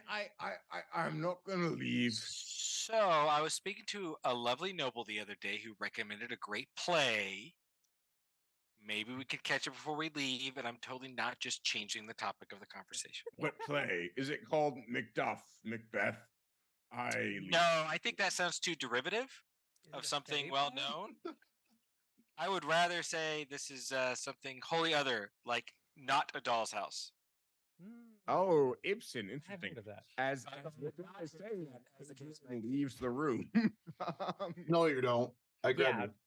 I will also intervene. You're not leaving the room without a fight. Fine, I'll make an. I want to go. No, Let me no. go. You're not bloody going anywhere. Your friends are telling you while you're drunk that you're not going. I know So- you are, but I And need you're to leave. poisoned, big boy, and I'm not. Make your check if you want. Challenge accepted. All right. Contested athletics. Hadrian at disadvantage. Yeah. Let's see. No, I told myself I wasn't going to be. 23. Fuck you. I the natural one. Garth goes to grab Hadrian and Garth pushes into the ground and forces his way out. Are you rolling initiative? Are you guys gonna stop him? I will stop him. Yes, I'm I not have a stopping. spell loaded. Well, you can we're rolling try. initiative as you guys. Okay, we're doing this. We're doing this. Let's do it. So cocky for you. I know. My hubris. president. I'm not. And then like crushes you. Fucking that one. I feel like Hadrian just like grabs Garth's face and smashes him into the ground. Like, Mashes it? Oh, you smashed me on the ground? Oh, wait, it's on. I put you guys in It's the on, time baby. where you were all drinking.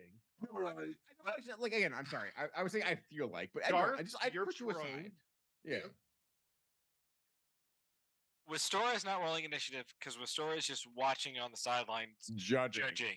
Wait. I need to make a wisdom saving throw for that. Give me a second. Wisdom saving throw because Wistora is judging. Is that like? That one. That one. Ooh, that one. Hadrian feels guilty, but he keeps going. That's how guilt works. It doesn't stop you. It just makes you feel bad. Please click on your token when you roll initiative. You have to make sure your token's selected, so you'll have to re. Damn. Well, Garth, you're on the initiative order. Whoa! Let's go. Let's go. Locked and loaded. All right, on the east, you're up first as Hadrian shoves Garth to the ground and stumbles out of the room. I need to talk to this thing. And Anna, looking legitimately pissed now that she has to ruin her high, puts the remainder of her delicious, amazing gift down on an end table as Garth goes, and then when she sees Garth surprisingly get put aside, she like winds her hands up and throws, and a lightning whip lashes out and tries to ensnare Hadrian by the waist. You have to make a strength check of 16, which you probably will, but it doesn't matter. That's the first spell. she had loaded. 25. Cool. Fuck you, Nick. It's still gonna happen. Okay, that was my turn. He just keeps going. Garth. Let me talk to it. I'm gonna attempt another. I'm gonna get up first of all All right. from prone, and I'm gonna attempt another grapple on him. Okay. Make an athletics check, and then Hadrian, make a athletics or acrobatics at disadvantage. Let's see it, Garth. All right. Hey, wait, 19. Better than last time. Better than last time. That's a natural one for you. You tackle me. I don't tackle. I just grab. I don't tackle. And you grab me. Mhm. What, Garth? You're not going. I don't need to go anywhere. I need to talk to a thing inside You're of me. not talking that fucking thing. All right. Hadrian, your turn. I'm gonna stare Garth right in the eyes. If I don't talk to it, it's never gonna leave. I need You to don't leave. talk to it here. We do it some other time. But Let's it's gonna- enjoy our night. It's gonna hurt all of you. I'm fine right now. I don't want it to hurt any of you. Again, Maybe you should talk to it. Are you doing anything, Hadrian? I guess with persuasion check. I'm just like he's. you're not gonna persuade me. No, I know, but that's the point, right? Oh. I'm not actually trying. Like he does seem desperate, right? You're To- trying to persuade, but it's not a passable skill. Well, So- it's no, it's not even that. It's more like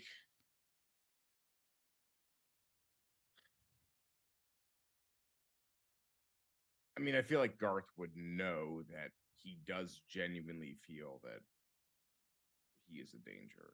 well, that's up to Garth. Mhm. No, to I know. Oh, I know. You don't But have to. I feel you're being in danger by going to talk to this thing right now. Yeah. So, if that's your action, I need to move on to Magnar in the initiative. Okay.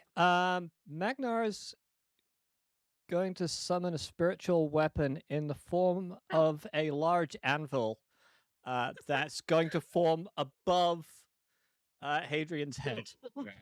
No, it's just hovering. Okay. An anvil tries to hit you in the head and misses. No, just- it's it just just- hovering. You're not having it attack yet. No. I Okay. just added Wistora to the initiative order. All right. So you're just at this round assigned to react. On the east, it's your turn. That's a bonus action for you, Magnar, unless you'd like to Nope, that's it. take an extra. Okay. On the east. Anna's gonna shove a hand in one of her pockets and pull out a bit of copper wire and just like twirl it menacingly in her fingers, and she's watching Garth and Hadrian, and she's just gonna hold her action and add to the conversation. Hold her action for Hadrian trying to get away as the Okay. condition is the clause. But she'll just add to the conversation and go, Hadrian, not tonight. have a drink, relax. I will cast a friendly sleeping spell if you need help sleeping, but please, for all that is holy, just rest and relax until we leave the city, please. Are you that wire? Is that a leveled spell?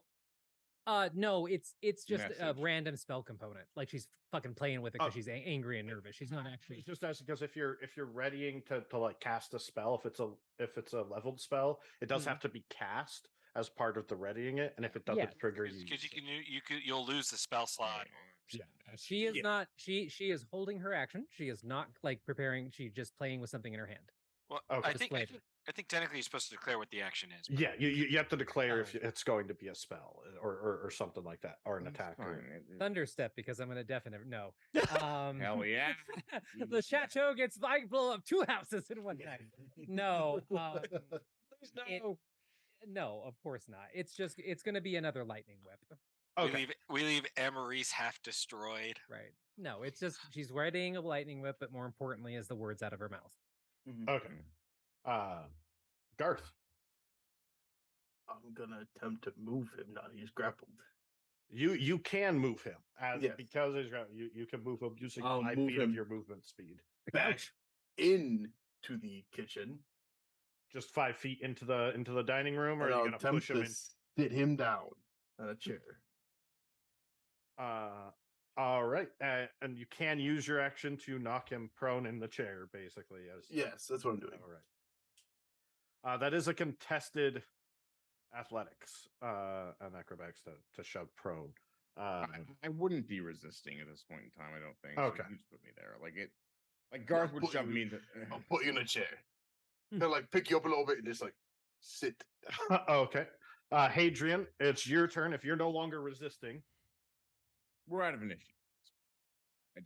well, I got to finish the round. Westora, are you doing anything? Yes, I'm looking disappointed and I sigh. That's why I rolled initiative. David, you are the best. Hold my action aside. Cutting words.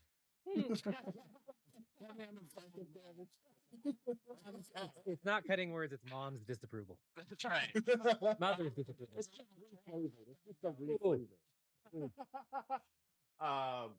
Magnar. The anvil followed Hadrian perfectly above his head. The acme. Campbell. I just said Acme on the side. All right. We're Yeah. back to the top of the initiative. So on the east, if you are your readied spell fizzles out. Cantrip. And if you're not at this point, if you are not taking an action, we'll end initiative. Nope, no action. All right. I'll sit down and just look over him.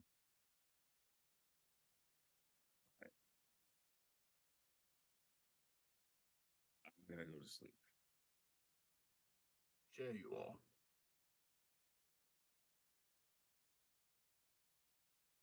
Yeah.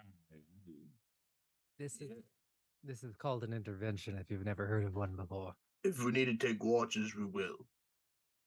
We can take watches. Or you could let me cast a sleep spell and you could have a great 8 hours of sleep with pleasant dreams. I don't trust you to give me pleasant dreams. All you give me Fuck now is you. nightmares. Fuck you, asshole. Really?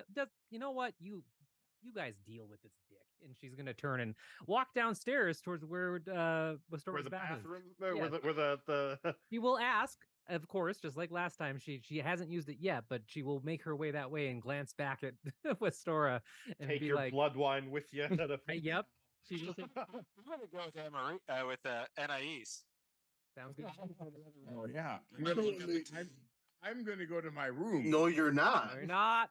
Yes, I am. Alright. I'm So still what's- here. Westora and Anna East head off to go enjoy a nice, pleasant bath. And the perfumes and probably bubbles and wine. All the This one punch- would be great for you. all the bubbles, all the bubbles. Wait, what did you say, David? I missed it. I said I picked this one up at the market yesterday. It'll smell great for great for you. Yes. They're gonna have their wonderful girls' night. You know. That's right. And then she- Sleep. oh my god, that hatred! Like, oh my god, it's like crazy.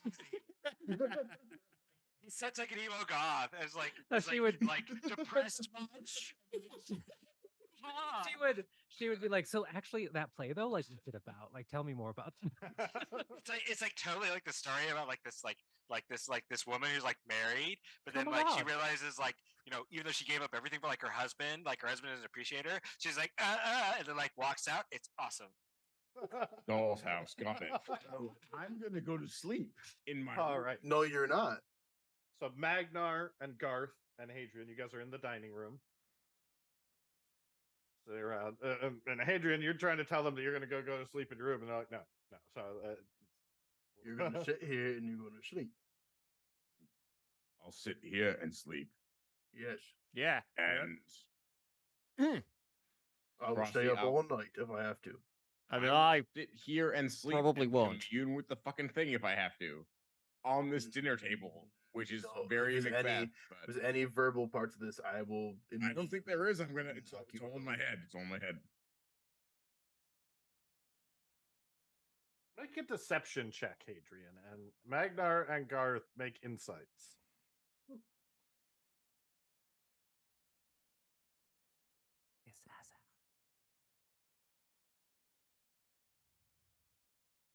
Nine. 15. Bad. So he kind of is just like, fine, I'll go to sleep, and laying his head down.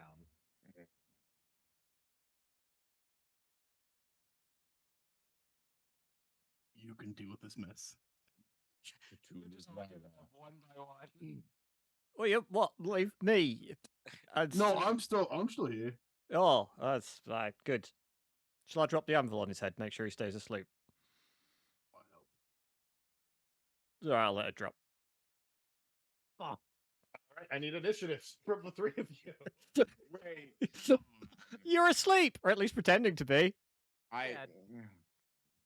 Come on. This is a very bad idea we're trying to prevent. 9. Good. Don't you disadvantage? Not an initiative. On deception, you were. You're So, are you? The question is actually before we do initiative is, Hadrian, are you going to let them knock your ass out? No. Okay, so yes, this is a fight because you are getting attacked, which means.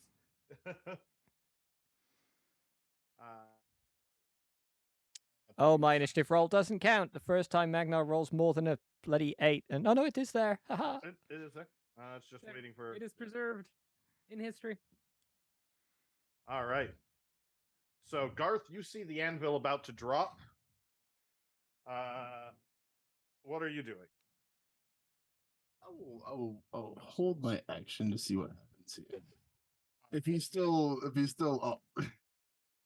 Magnar, you've got 3 turns left of your cast of Okay.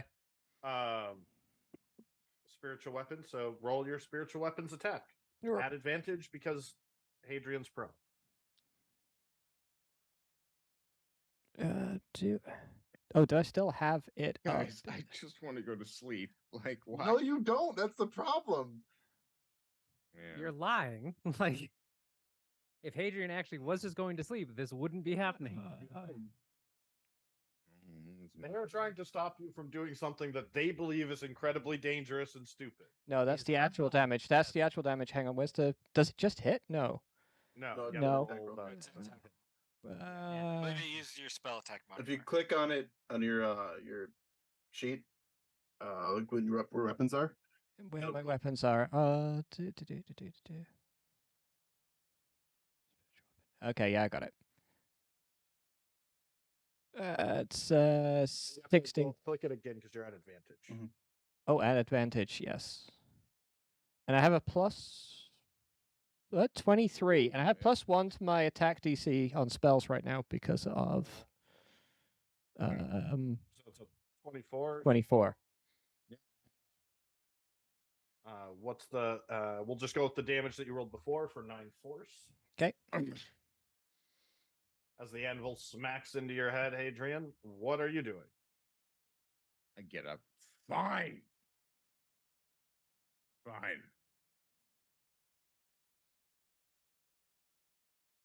Fine, fine, You'll no, win. good.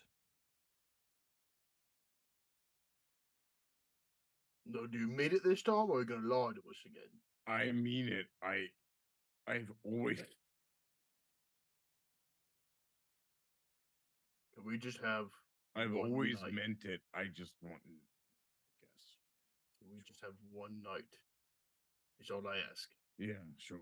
One night, and then one night. Right, like out of the city. Yes, Out agreed. of the city, Adrian. You don't want to hurt people, right? That's your whole thing. You don't want to hurt I people. don't want to hurt anybody. Then why the Yes. fuck would you do this in the city? He's just said he won't, so we're all good.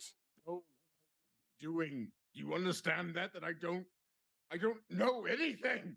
Well, you say it's black, ink stuff, and every time that happens, you seem to lose your mind. I don't know what it is. You've already said it's black. Well, ink. you've spent quite a long time not knowing what it is. It can wait another couple of bloody days. Now get to sleep, you pissed fart. Fine. That's a good one. That's It a great. is a good one. I do like that. I'm gonna let you that in mind. You. Why are you so stubborn? When people are trying to help you, I think he's I'm trying to help you. I'm trying to not. you're not. I'm trying to not be what I am, and I don't know how to do that. And I'm confused, obviously. So I'm gonna go to sleep, and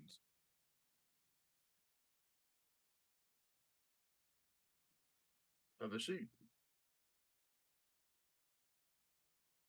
yeah. All right. So you guys spend the night arguing and until drunk Adrian finally passes out. Exhausted, and have a little bit of time. But you guys are probably both strength. But if there's anything the two of you would like to say, drunk Adrian will fall asleep before the two of you. But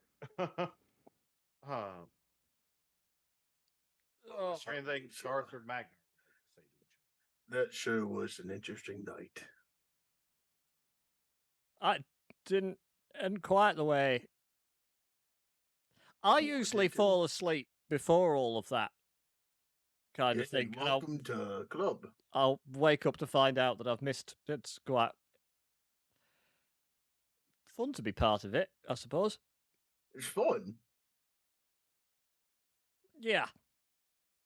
Oh dear, I probably should get some sleep. Yeah, go on. Right. Sleep tight. Yes. Do you think he's out for the? I don't know. I'll stay here. You can wait No, if you no. need. I'll stay here. Yeah, but you can't stay away. You wake me if you. You're already falling asleep. Yeah. Just So go. Magnar finds a nice soft cushion on the couch and goes to sleep. Yep. Garth, you are trying to stay up and trying to keep watch for the night. Are you going to stay up the whole night and watch the whole night? I will. Please make a Constitution save.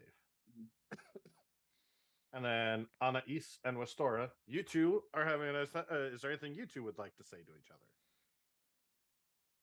I mean, I think that Anna, like, once they go downstairs, she truly puts that shit out of her mind for the rest of the Well, night. I think it's just going to be probably like courtly stuff, maybe. Yep. Like Yep. who's like the latest fashions in courts. Yep. Probably, and Yeah. like, oh, did you see like Wasor's going to talk about all the people at the masquerade and the costumes and ignoring all the fighting stuff. Just talking about the If- stuff before that happened. If Anna knows any level of tea on any of the nobles either, or anything that she Make could some up like for us. Make some up. Have some fun. I mean, I think what she would do then is like try to spill all of it to Westora during that time. So she would talk about like how during the masquerade she saw like very, very publicly known couples with their misters or mistresses and stuff like that, and that she had saw two of them making out like in a side room, and she would just like continually like any tiny detail. She would be so like overjoyed and happy to have somebody to gush to about like girl shit, Now- and now- just be like, bleh. David's being very melodramatic, going, ooh. But with Stora, she's probably a bit more restrained. She's like very interested in it, but she's trying to put on an air of, oh, dude, tell me more. What is it you say? Who went off with who? Mhm. Oh, very interesting. Yes, Yeah, and she'll have so much fun doing that. that's right. Yeah. All right. Lastly, Hadrian, you did pass your deception check, so I'm coming to you last. Are you going to try and do something as you're laying down to pass out? I am going to try and contact whatever it is inside of me.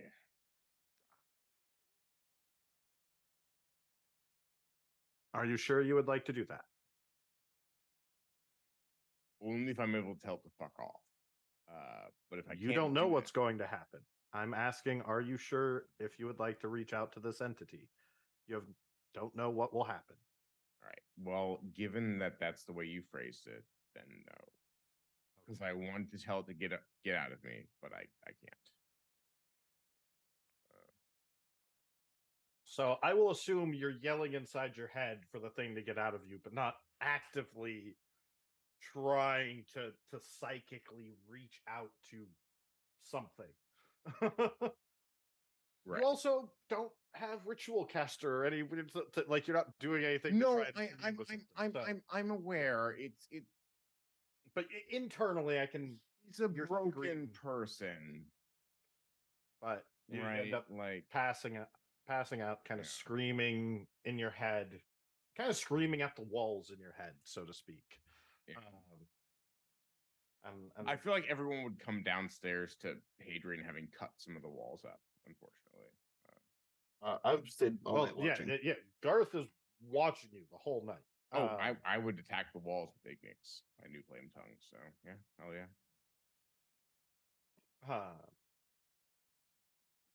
Mac now snores menacingly at you.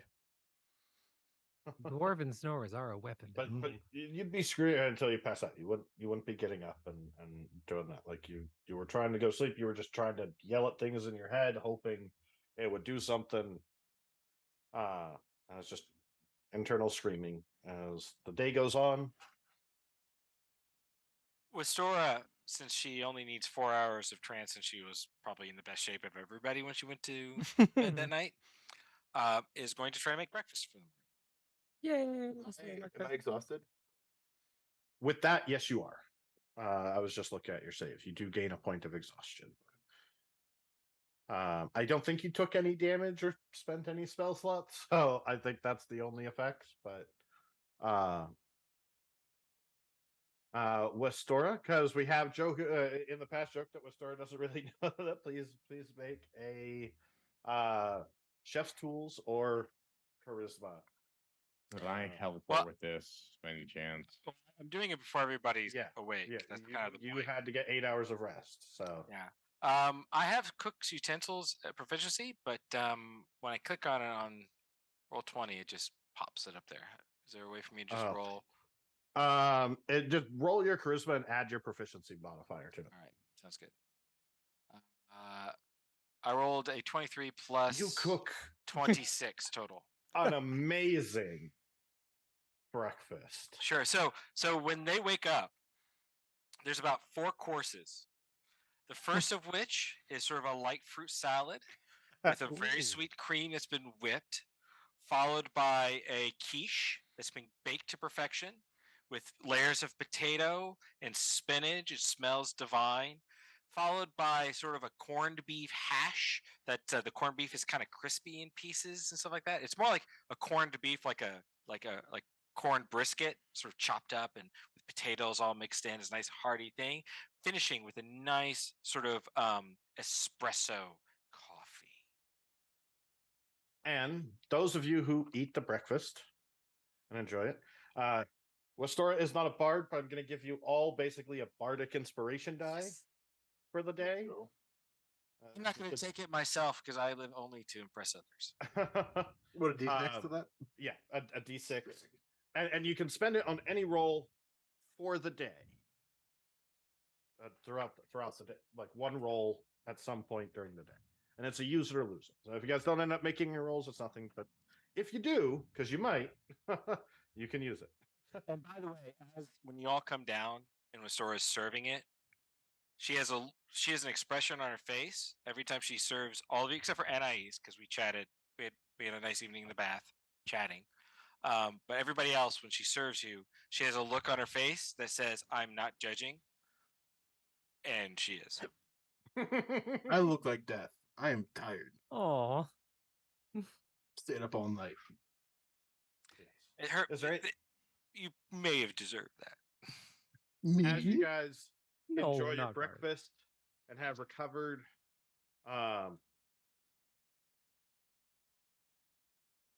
Garth did drink but wasn't drunk. Anais just sipped. However, Magnar and Hadrian did so. Did get drunk from the blood wine. I didn't drink the blood wine. You did. Yeah, you You did. pounded a cup of it. chugged You it. pounded a cup. of it. Oh, yeah, right. So you guys are both going to get a point of exhaustion as well, just from the hangover. Yeah. Yeah, Anna's rosy in the face and enjoy the breakfast. If- Once breakfast is over, perhaps we should pack and leave. We have a long journey ahead of us. We do. Going to the east, right? Through Marcouche. Yes, I believe that is correct. I've never been to that part of the world, so I am going to rely on those of you who have. Apparently, I believe you have. guys went and bought a couple of maps of Amaris Yeah. and Marcouche. Like Questora's going to act like she knows how to read those. No, I'm still like, I think I remember it. I don't know where. but- Already go with maps. I can lead. So I'm going to pull up the map of Amaris. If you guys would like to decide where you're going to travel through, you guys did Sure. get permission in your requisite, your receipt for The horses, uh, 6 horses, a wagon, and about 2 months worth of traveling supplies. I will say Hadrian water. whistles up a magical steed, but that's just him. So Do we have so Frosty, do we know the routes that we have for options? So Anais and I will say, because you guys do have the map, so you guys can see this. There's the main road that runs from Amaris's capital, Amaris, down through Belfort and Dolce, through Cannes and Toulouse, Lavasol, and down to Versailles, which is where you guys, most of you, traveled up from. Some of you briefly ended up in Trouvel off of the Tanara Gulf. That's where you met Little girl. mhm. Yeah. And from Versailles, Westoria, if you continue south from Versailles, Mhm. you end up heading out of Amaris into Giroux. Right. But east of Versailles, there's one road, and Garth and Hadrian met up with it. The road heads into Marcouche and wraps around the southern mountains, going down into Astria, but there is no road through Marcouche. So I'll give you guys the map of But- Marcouche now. I have the one. I'm seeing every keep, by the way. Not that I necessarily know that. It is on the map. I have the Uh, one background, so I can recall maps and geography very well. So I know the path we took, right? Yes. Okay. So this is Marcouche.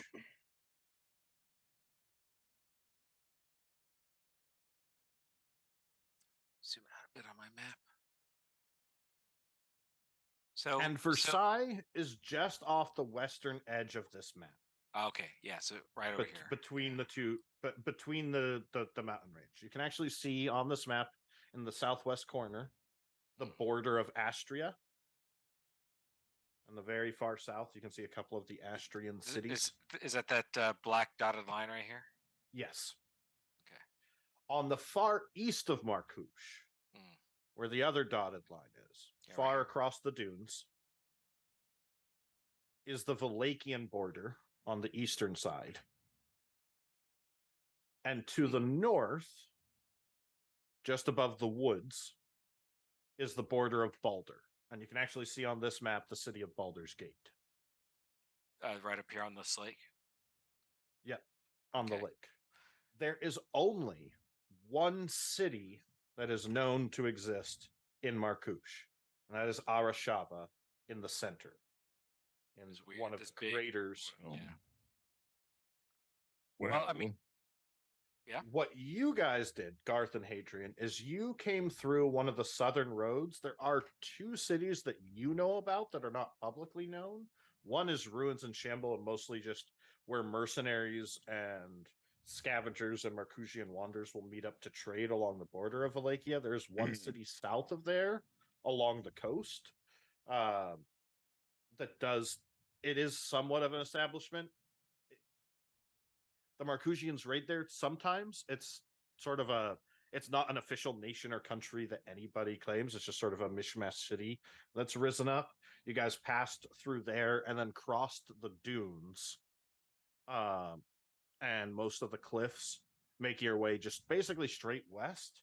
And you guys, the two of you know that as you traveled through Markush, there were a lot of run-ins with different tribes of goblins and orcs and strange frog creatures and hobgoblins and wizards and shamans and these insectoid like tribal people and lizard men. Like, it was not an easy journey. You guys still, for the most part, only had a few incidences where you had to kind of get away, or run or hide. But for the most part, it was just open terrain, beautiful and serene. There's giant, various creatures, bison and elk and stegosauruses and ankylosauruses and tyrant lizards and what is their name? so basically Drakes Yeah. and trolls and Felidar and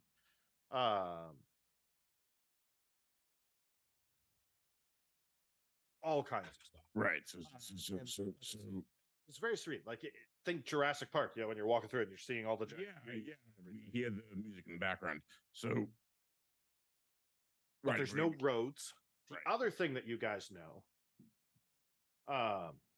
being in having been in Versailles and passed through there, is in Versailles along the eastern road that heads down to Astria, is Astrian mercenary bands will often hang out at the gatehouse and the way stations to be hired on to protect caravans and travelers going to Astria or that are going to cross. And sometimes smaller Markusian tribes will also rent out their services as protectors and guides to help people across Markush. But even all the tribes of Markush will raid each other. It's a wild land. They're all united, but each tribe has its own beliefs and they just technically all have to follow the orders of the Markusian king. So everyone, we're going to be crossing a bit of a hostile territory. While we're there, don't look the kangaroos in the eyes. Also, we had talked before about finding ancient battlefields from the war with Aldwin. Just those are there. So one last thing to help you guys with your plan of like where you might want to go. Just so you guys know, on this map, each square that you see on the grid is about 1 day's worth of travel, a little less than. I do remember the path we took On through. foot, horseback, you can get about there. yeah, so we have horses. So why don't we just start moving? We can move towards Arashava, but at the same time, there are battlefields where Aldwin's forces fought things. We were going to look into those. Sure. And Those are in the deserts, right? if we're going to cross Markush, we're in the desert regardless. We can go south and avoid most of it. To Astria. No, south of Markush, or in Markush, I mean. You want to go? There's There's a still path. battlefields there. Right, but it's less time in the desert. No, sure. Like I'm not There's- saying we don't make the short way, but still, like there are ancient battle sites. I see no reason why we can't stop at them. There's also another alternative that I haven't talked about yet because I wanted a night of baths and drinking. How was but- it, by the way?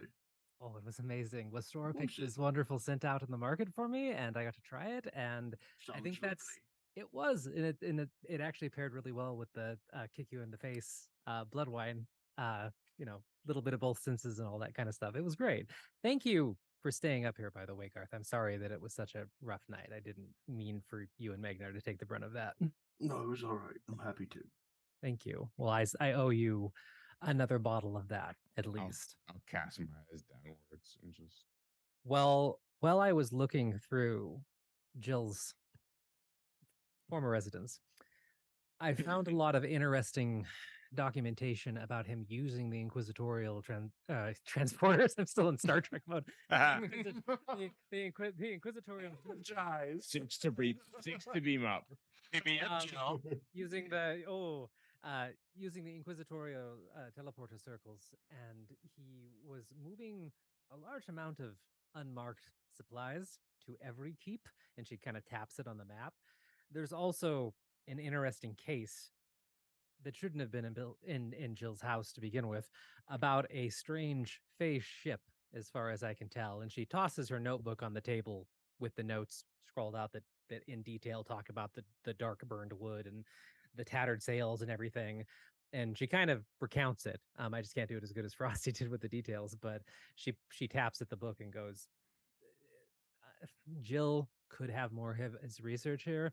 There's a chance Jill might actually be here too, because if I was a betting woman, I would think this is exactly where he would flee to in the case of what happened. Plus this phase ship, if anybody knows anything about it, that seems more happenstance. Can we pursue any of those leads and continue on our main mission, or? That's kind of what I guys, wanted to throw out. Could for we the stop group. on the way? Could you arrange us? Well, Put you it- guys on the Amaresian map. Yeah. So it does look like every keep is on the way. Could you Yeah. arrange for us to be teleported? I might have enough favors left. I think they owe us and me more than enough that I might be able to get a teleport. All you bloody think that I couldn't get a diamond out of the flipping queen. Jesus Well- Christ! By the way, what a skimpy bitch. Sorry. Well, sorry. I'm sure that she knows you, and yes, sorry, bitter. I'll put it into Don't a mind reading me. method. There's plenty of times that the Inquisition itself has got stuck with basic requisitions that should have been filled for some time. So no, she is kind of yes, like Mm. you said. It's more Well, an access question than you a could, resources question, so I could see that being all right. If you I could don't- give it a try, Anise. Oh no, I would be. I have plenty of strings left to pull after the time that I've been left in the city, and after the time I've lived here, and I feel like I should be able to get us something. Do we want to investigate any of this Jill's interactions with his every keep, since it is kind of somewhat on the way? That's what I'm saying. Get us teleported to the keep. Well, I- it's on the way out of here anyway, and Well, but it's a long time traveling still. It's still We- like a we have- month. Yeah, we would be able to get near every keep with the teleportation circles. I wouldn't want to go into it even if we could, because who knows what's in there if Jill's involved. right. But this ship is very strange as well, and it's nothing that I really know about. But this level of an inquisitorial case is like top secret. So So there's a lot of weird things You- coinciding about every keep. you want to investigate this ghost Well, the ship is in La Venice. with, Oh, like, sorry, over- I like, thought- way over here. I This is think, right? northwest of Yeah. Yes, my misunderstanding. I thought it was at every keep. No, based on no, there's what I no recall. ocean there. How could it get there? It's a It's just a misunderstanding. No, I know. floating I ship. know. I'm being facetious and mocking Anais because it's fun. She's not looking at you. She hasn't looked at you the entire time today. Mhm. I think that no, she hasn't. She has not made eye contact with you since you woke up. Mhm. Nick, I'm not joking around. She didn't make eye contact with you. I okay. know. I'm okay. also joking with you. Okay. Anyway, on. she scratch what I said about the face ship then, because she would have read that. But yeah, I think if we had to, she would still tell you about the face ship, but if we could look at it on the way at least, or use it as a possible destination. If you don't want to go to the Cape directly, maybe we could go to Lava Soul first, travel there, then go back. We Well, could. no way. Magnar, your journey from Cormund, when you had come down here, is you had ended up going south through Cutania to the city of Wavecrest and taking a boat across the inland sea, and that came in and landed in Arlay, and that's where you came in, and traveled from Arlay with caravans down to Versailles. I believe, or you came in through Baldur's Gate. I can't remember which one. I think it was you went Arlay. down through Wavecrest. Yeah, through Arlay. On boat. So you guys would also be aware, thanks to Magnar, that one of the options you have if you don't want to cross Marcouche is you could take a ship from Lavanis or Arlay or one of the smaller cities along the coast to Wallachia. Or from Astria to Wallachia and kind of across that. There's a lot of travel options that you guys kind of need to decide on. You could take the horses down to Every Keep. You could also on the east, you would know just teleportation circles. Public teleportation circles will have, if you can't cast teleportation circle to travel from town to town, there are guilds and merchants that will teleport you to places. They'll specifically go to towns at like the main city teleportation circle, and that is pretty much any city in Amaris. It usually runs about 500 gold. But Jill used an inquisitorial one. That's what she's talking about. Yeah. Asking somebody that she knows in the core, or asking for a favor from the queen, sort of thing. Yeah. Because those would get closer, right? They would be in the same towns, just at different locations. And there's likely one in Every Keep, but not necessarily like a teleportation circle near it. Yeah. But You'd have inside to it. pick a city nearby and then travel from Yeah. there. But your documents from the queen that give you guys the supplies and everything, it's like a writ saying you're entitled to this stuff. So you could use that theoretically anywhere in Amaris that would recognize, an official. Yeah. Okay, so we could teleport and then requisition horses. Yeah. While we ponder that, there's been a hydrate. That was Right. I specifically was just thinking of poor Evan in the heat that he was in today, and I was like, Evan, I haven't seen you drinking Gatorade, and like I'm concerned about you. I am out, so I have to. I'll be right back. I gotta go grab a drink. Oh, okay. More opportunities to hydrate then. Ah. Thank you. Yes.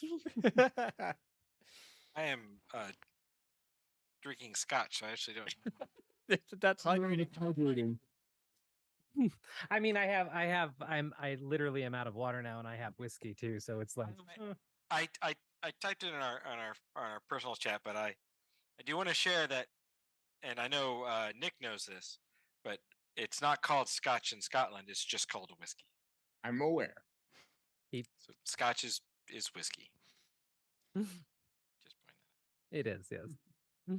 But this is Endara, so The one type of whiskey I don't like. I can't stand peat myself. Like I just can't. Oh, you I don't like. Scotch, that make Scotch whiskey. That's right. Yep. But to be fair, You are Just wrong. because of you guys.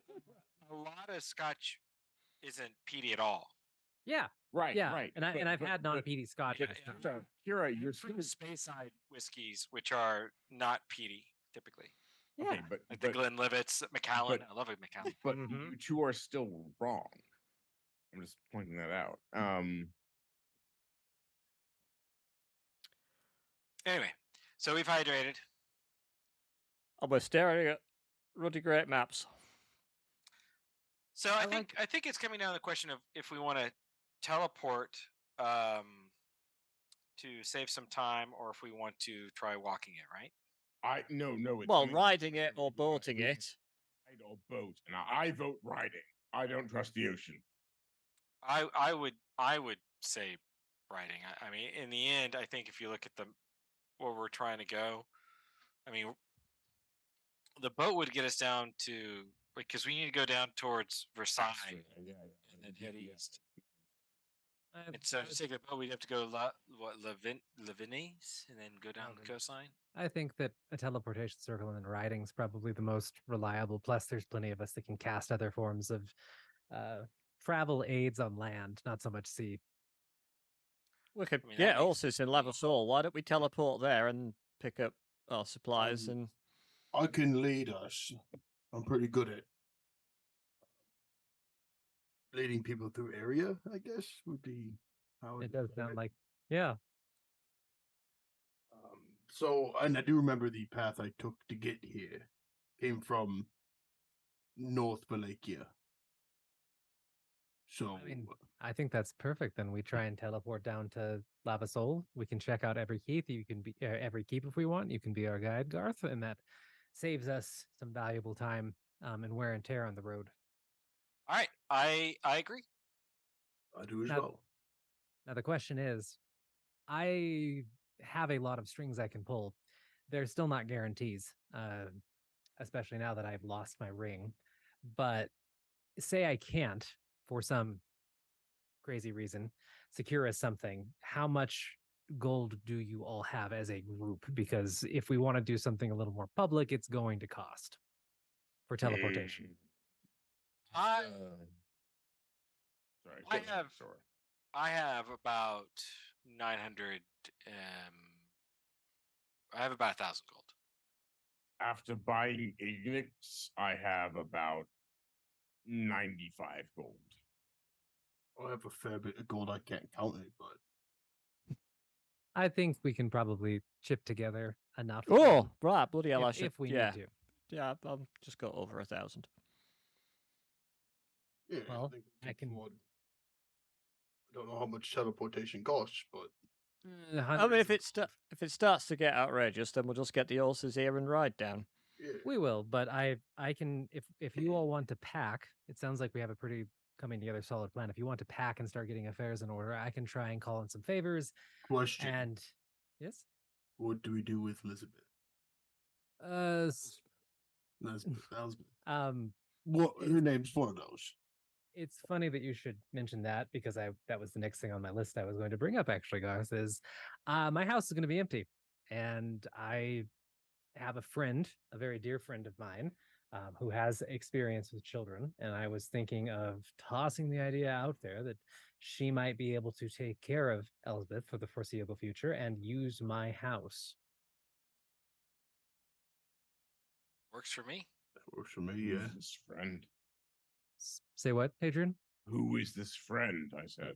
Oriana Rees. She's a friend of mine I've had for, God, over 20 years here. She's, if there's anybody I trust with my life, it's her. She's a No. Have you asked Elsbeth though? No, I figured that we'd all talk about this first and figure out what we were doing. It's just my two silver pieces in the pot. No. It sounds amazing. I just want to make sure she's happy with it. That's all. Well, of course. Yeah. I just wanted to offer. Well, I think that's eminently sensible. That's a perfect plan. The house is warded too pretty heavily, and Oriana is Mm.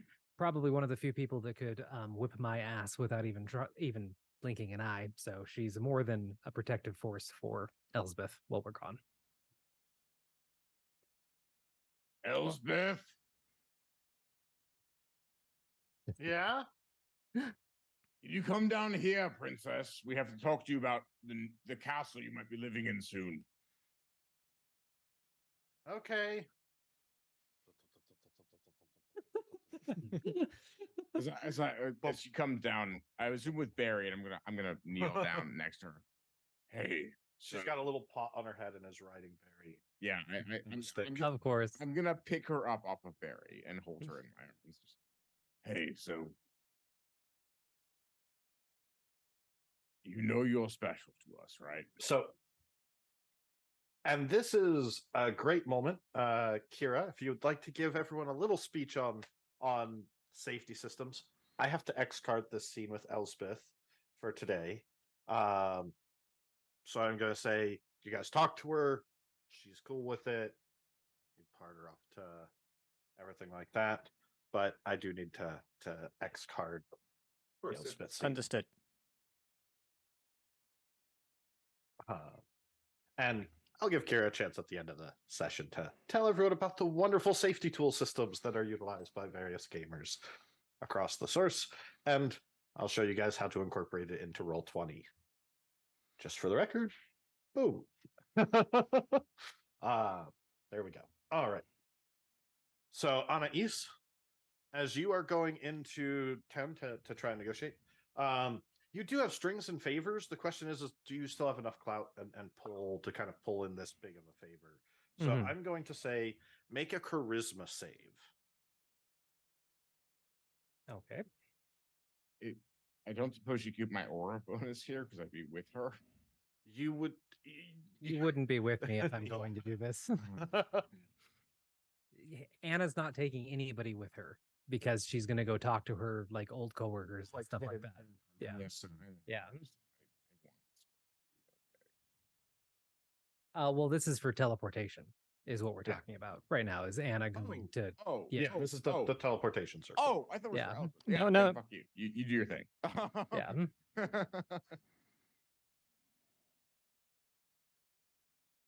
So You have a bardic inspiration dice. you do if you'd like to use it. Which is a And hero points. D6. is it D6, And you can use them both on the roll. because it's down to a roll. We will be using both of them. Nothing like a good breakfast. 18. I don't think you have bless on, so that's 10, 12, 16. 16. Mhm. So your contacts can definitely teleport you. They can get you all the way down to Versailles. One of them is like, yeah, you're an Inquisitor. You've worked with us for so long. If you want, I can teleport you to every keep. Not a lot's been going on. It's unused, so shouldn't be a problem. You definitely know, like, there's no problem with Toulouse or Lava Soul or even Lava Nice. You're kind of talking to them. You could really get them to teleport you anywhere. One of them, as you're kind of talking about, we're trying to make our way and everything like Mhm. that. Does mention, and this is you talking to one of the people you've helped, Yeah. not an Inquisitor. Oh, okay. Mentions that there is a hidden teleportation circle between Astria and Versailles that they've been using to smuggle slaves out of. Astrian slaves to get them to Versailles to be free. And they could help you there for a little bit of funding. If you wanted to head to Astria.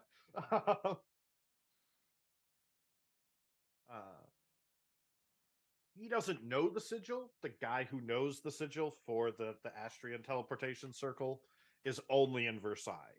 And he's the only person that knows it to keep it safe, which is why he can't teleport you to Astria himself. We'd But have he's to like, go to Versailles then. Yeah, then talk to the guy, and he could, give him a sending. Okay. Definitely But- will want that contact information, or just be like, yeah. However, with your check, if any of these people do this for you, the Astrian teleporter one, you'll have to pay him.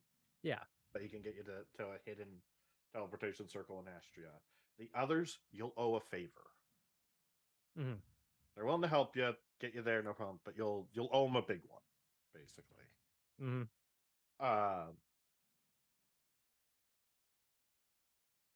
And they just ask you, give them a sending, let them know where to meet you, and you'll go from there. Okay. Yeah. Then after those, like probably a couple hours of lovely conversation, she'll take that back to the group and kind of like lay out the options where it does look like we'll pretty much be able to teleport to whichever city we want. And we have two interesting leads, one being we could drop into every keep if we really wanted to be that kind of a party crasher. And we also have a possible lead on getting to, I'm sorry, why I just blanked on the name. What was it, Frosty? Astria. He Astria. did tell you what city or where it was located. That's all hush hush. Yep. He just said it's hidden. It's in Astria. Mhm. We can get you there if you're heading that way. Yep. And I'll mention that too. Because like Astria and Versailles and Amaris do not get along because the guild's slave trade and the fact that Amaris is like, no, there ain't no such thing as slaves. If you're here, you're free, and you've always been like, you can't be taken back. Mhm. It's a lot to consider. I think it comes down to whether or not we want to investigate any of this stuff related to Jill. Well, and I'll leave that honestly. All my cards on the table is I'm here for all of you at the moment and our mission that the Queen somewhat gave us. I'm happy to let Jill do whatever the hell he wants. I got what I wanted last night for now. And if you want to go after him, I'm more than happy to, and I would prioritize that. But if you all decide that something else has a higher priority because of your needs, I'm going to support it. So I think being able to go straight to that maybe Valencia. closer to Rook, yeah. Right. Not Valencia, it was what, Marcouche. Lava Soul. wasn't What? there that other city that they are Arshava. Marcouche. I don't know that they're not doing well with or something like that. The Astria? Yeah, Astria. I need to see that on a world map. Yeah, and that's that one that's just south of Marcouche, right? Yeah, it's just to the south. I can show you a war map because you guys Yeah, would switch over to a world map.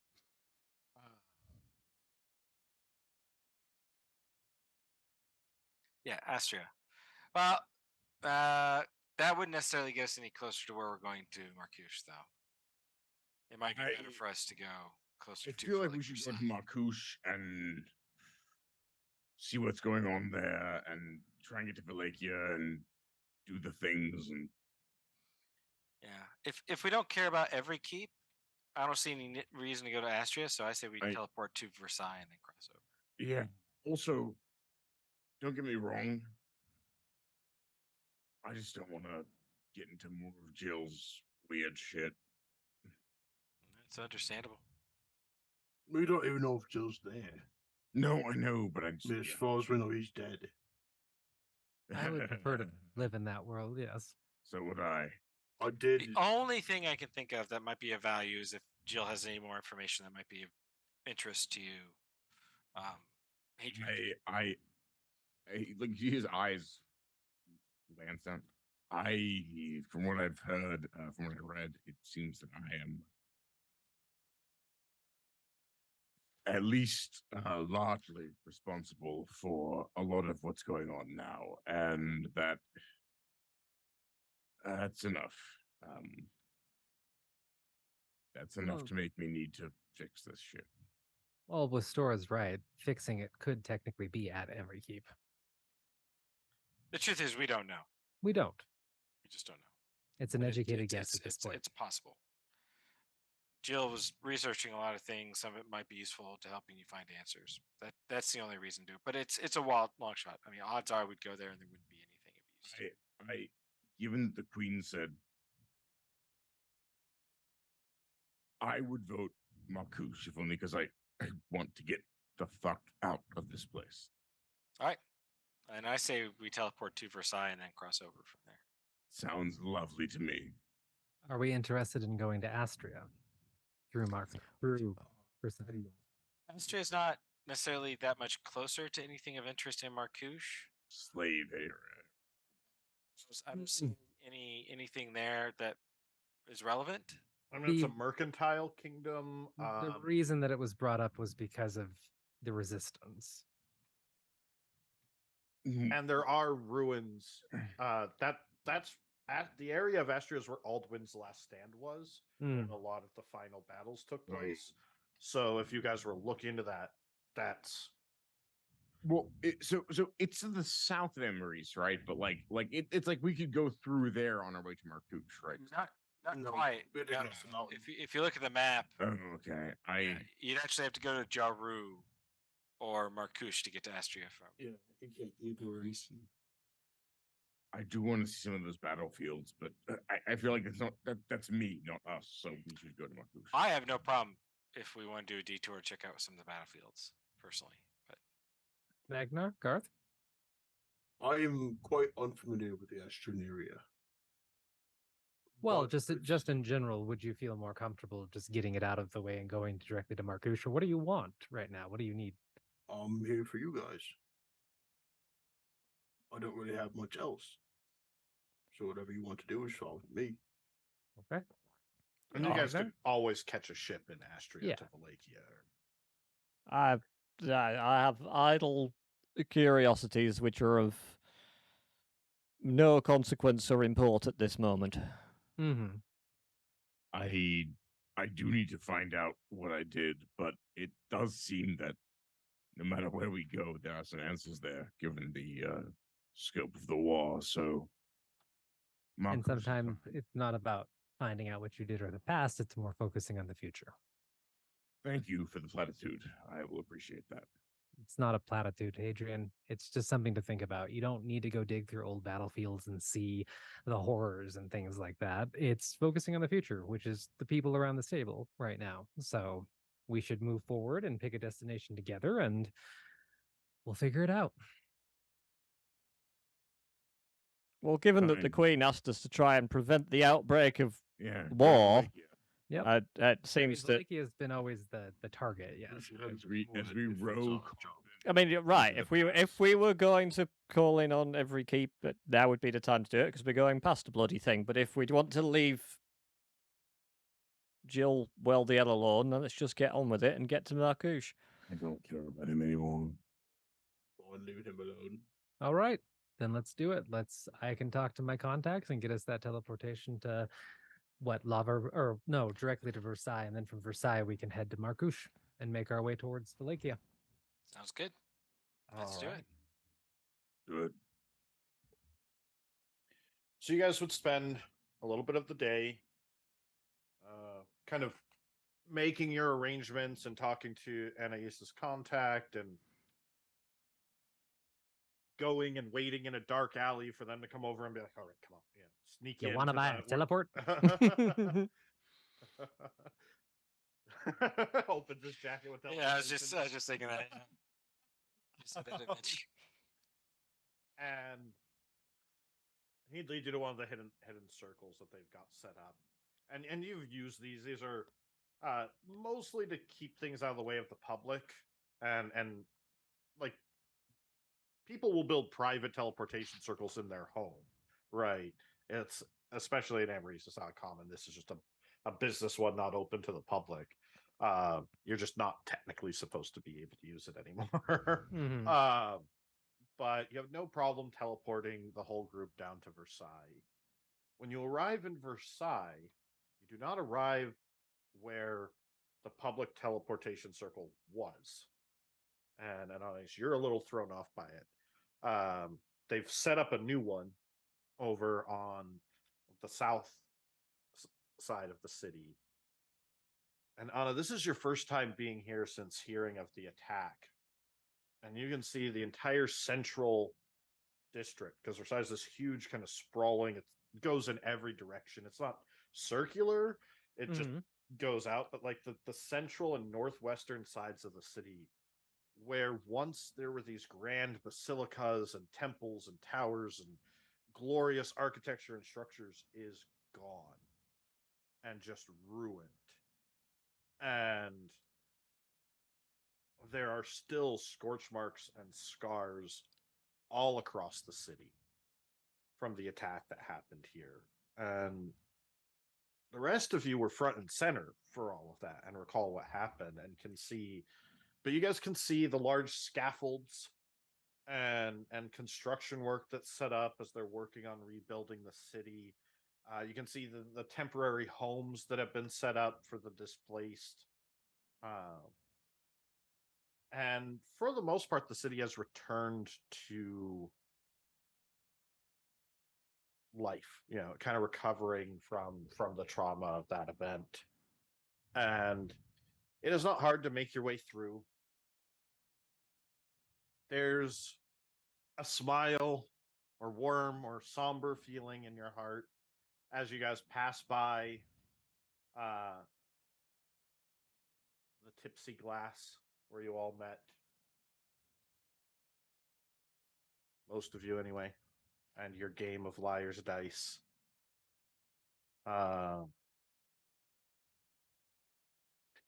And make your way over and requisition some horses and supplies. As you arrive on the far eastern side of Versailles, you can see all of the infrastructure and buildings and guardhouses and checkpoints that people who are coming and going have to make. The spot where they're issuing papers. You can see a lot of people are being denied and being turned away. Other people are being told they can't use magic. None of you have ever seen this section of the city so heavily staffed and manned by guards and law mages everywhere. And right on the outside, you can see there's probably about 40 different mercenary companies, ranging from 5 to 10 people to like 40 and 50 strong, sort of set up in these little camps, this kind of tent city outside. And there's a whole bunch of representatives and bards and people from these tribes kind of sort of hawking and pitching to people who are walking by, like, hey, we'll keep you safe, we'll walk you through. Where you going? You trying to get through Marcouche? We can help you get through. This much gold, kind of bidding to the different caravans and travelers that are coming and going from Astria to keep them safe. And so it's just this massive hustle and bustle stuff. But you guys are able to get your wagons and supplies. If you'd like, you can meet with some of the mercenary groups to try and see if they'll cover your passage. Or you guys can head out, or you can do stuff in town. Two finger point. One of our dear companions is needing to sleep soon. Yeah. And it might seem like a good point to call it, given that we are also, 3.5 hours in. But Goth has been posting about him being sleepy because I get flipping out of context. I'm suffering. Yeah, I can imagine, Evan. The heat there. Yes. No, See you out tomorrow. a good place to call it. I was just trying to figure out if we were gonna. Give a shit. I'm sorry. We'll figure it out next. Yeah. Yeah, we'll figure it out next time. With that, everyone, thank you for playing. It's great to be back with you guys. Thank you to all of our wonderful Patreons and supporters, and our producer Nick, and to the entire Andromeda Adventures community, and to everyone on Twitch and Mythical Family. It's so wonderful having all of your guys' support and encouragement, and playing with all of you, and getting to put on this show for you. Kira, if you wouldn't mind giving a brief description of like the X card and safety systems. Safety systems in general. There's a bunch of them out there. Do your research. Punch safety systems TTRPGs into Google. The big ones though are the X card, lines and veils, stars and wishes, the consent flower, and stuff like that. They all are different, really creative systems to make your players feel very safe in your games and have a multitude of options to interject when something makes them uncomfortable or they just don't want to play that type of game or see that type of content. So I love safety systems. I was on a panel at RageCon with Frosty about them. Check them out, and definitely try and implement them into your games. Even if they never get used, they're good to have. Percy loves them too. They are great. All right. With that, we will see all of you next week, and say goodnight, Hadrian. Fuck you, Moon. I don't give a shit about you. Nah, Adrian. Yeah, And- fuck you too. And I will take us out.